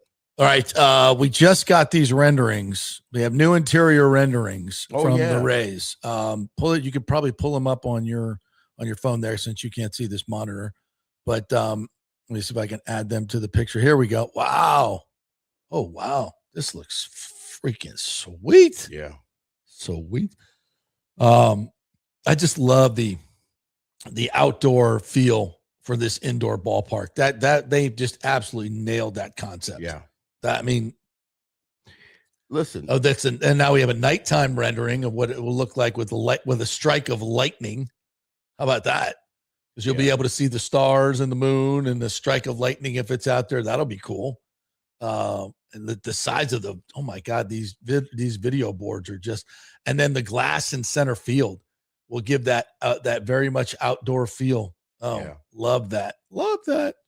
Let me see this third one here. This is a bar scene somewhere. And this is what the Trop just really lacks, is the common areas that are so much a part of modern stadiums now. Of course. And where you can overlook the field from the bars and the restaurants, standing room only, standing room. It's like being at a bar, but also overlooking the field. That's a fantastic. Well, you got a canvas that you can work with now. Yeah. And also you have a commitment from an ownership group that came in super heavy. Yeah. Right. And they say, join us in this, quest to not build a $1 billion stadium. Let's build a 2-point-something $billion stadium. Yeah. That 1.3 thing they were going to build in St. Pete. Seriously. With that, would have been nice, but you're listen, cheese ball. College, Universities are billing $1 billion. That's right. I mean, Florida's putting 1.3 into their renovation. This is in little old Gainesville. Yeah. And of course, they're a mecca of a college, football program. There's no doubt. They're still in the top. Yeah, the other thing about these renderings is the fans are right on top of the field, man. It's going to be a really intimate setting. It's going to be attractive to go and be a new Rays fan. Yeah, it just the iconic part of the old stadium. ones are going to they came to Steinbrenner. They'll go wherever. Yeah. That new one that is that kind of like, I like baseball. That transient young person that's flooding into Tampa right now. It's going to be fun to go. Oh, and by the way, you got all this other stuff around the district. Yeah. I want to go spend a day there. Hop on a trolley or a train to get there. That's where this is going to differentiate. And I think that's the vision that these guys thought and saw. That definitely was not the vision of the past ownership. They were just trying to get a field. Yeah. They were just trying to get a stadium, which tells me that they were trying to get a stadium, and a few years later they were going to sell the team. Yeah. A la Jeff Loria and the Florida. And when you're thinking that way and you're not thinking long term, that stadium is just going to be, these guys are invested. Here we go. We circle back to it that the Marlins are a great example of something done half-ass. Great stadium. In a shit location. Didn't think about the locale. And we got some renderings of the mixed-use project as well. Office buildings. Yeah. Wow, they just these that glass does look cool. Yeah. Oh, look at that one building, the second picture. Yeah. With like the Jumbotron thing that's kind of connected to the two buildings. You see that one? Hold on now. You see this one? Oh yeah. Oh yeah. That's wild. I don't know if that's a jumbo. It's just a glass office. Oh, I didn't know if maybe it was selling just a glass advertising. Maybe. Yeah, ReliQuest is moving in right there. Oh no, you're right. It is. It is a glass. Yeah, a glass office. Okay. Yeah. So, but there'll be restaurants and bars, overlooking the stadium from the outside as well. I mean, mixed use office space, looking over. I mean, come on, dog. This is going to be fantastic. See this. You can see this. It's all glass office building here overlooking the stadium. I mean, it's the address. That's where you're going to want to be. I got to ask you a question about this. And all these offices, these lawyer, attorneys' offices and everything, these are going to be season ticket holders walking across to the games. I mean, come on. I got to ask you a question about this. Great job, Timmy, getting this stuff, by the way. Yeah, thanks, buddy. I got to ask you a question about this. They've had this for a while. Yeah. Timing of unveiling this now per so much closer votes coming up on the 20th. So much closer to not only the vote, but like their feeling of like we're at the 10-yard line. We're definitely in the red zone, and we're actually at the 7 or the 8-yard line. Yeah. So they unveil this and go, we've had this. This is what we've been planning. Yeah. But we didn't want to throw it out there a month ago or 6 months ago. Yep. We're going to put it out there now and show you and tease you as to what we see, that we're pretty much at the final stretch. Give the ball to Allstott. Let's get it over the line. I love it, partner. Or Bucky. All right, so we got a great show coming up. Yeah, Jason Michaels, we taped this the other day. A phenomenal discussion. How interesting he was. The best part about it is I don't say shit the whole time. No, he's got great stories. He's got great stories. And talks, one of the things, and we'll talk a little bit before that we throw to that.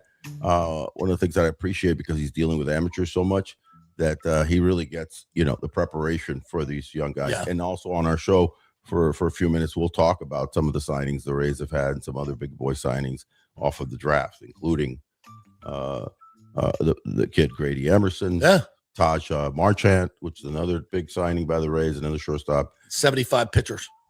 And a ton of pitchers. Need arms. All right, partner. Great stuff. Timmy, it. great job. Our thanks to Dan Matthews from Houston, 790. Appreciate him jumping on. All the great comments. Sorry we didn't get to all of them. We got to most of them, so we appreciate you guys. Don't forget to sign up as a Peterman or a VI Peterman. And Bucs camp coming up. We'll have some extra shows for you. We'll have extra Big O shows and all that stuff for you guys. Dougie the intern. And Dougie the intern will do a show for you. That's what you get. Just put him on the mic by himself. Just let him go. Let him go. Let him riff. Yeah, oh my God. Just let him riff it on. That'd be actually dangerous. It would be, yeah. People would pay lots of money for that. Or not. Or not. It definitely would go viral. All right. Have a great day, everybody. Big O show coming up in minutes. you.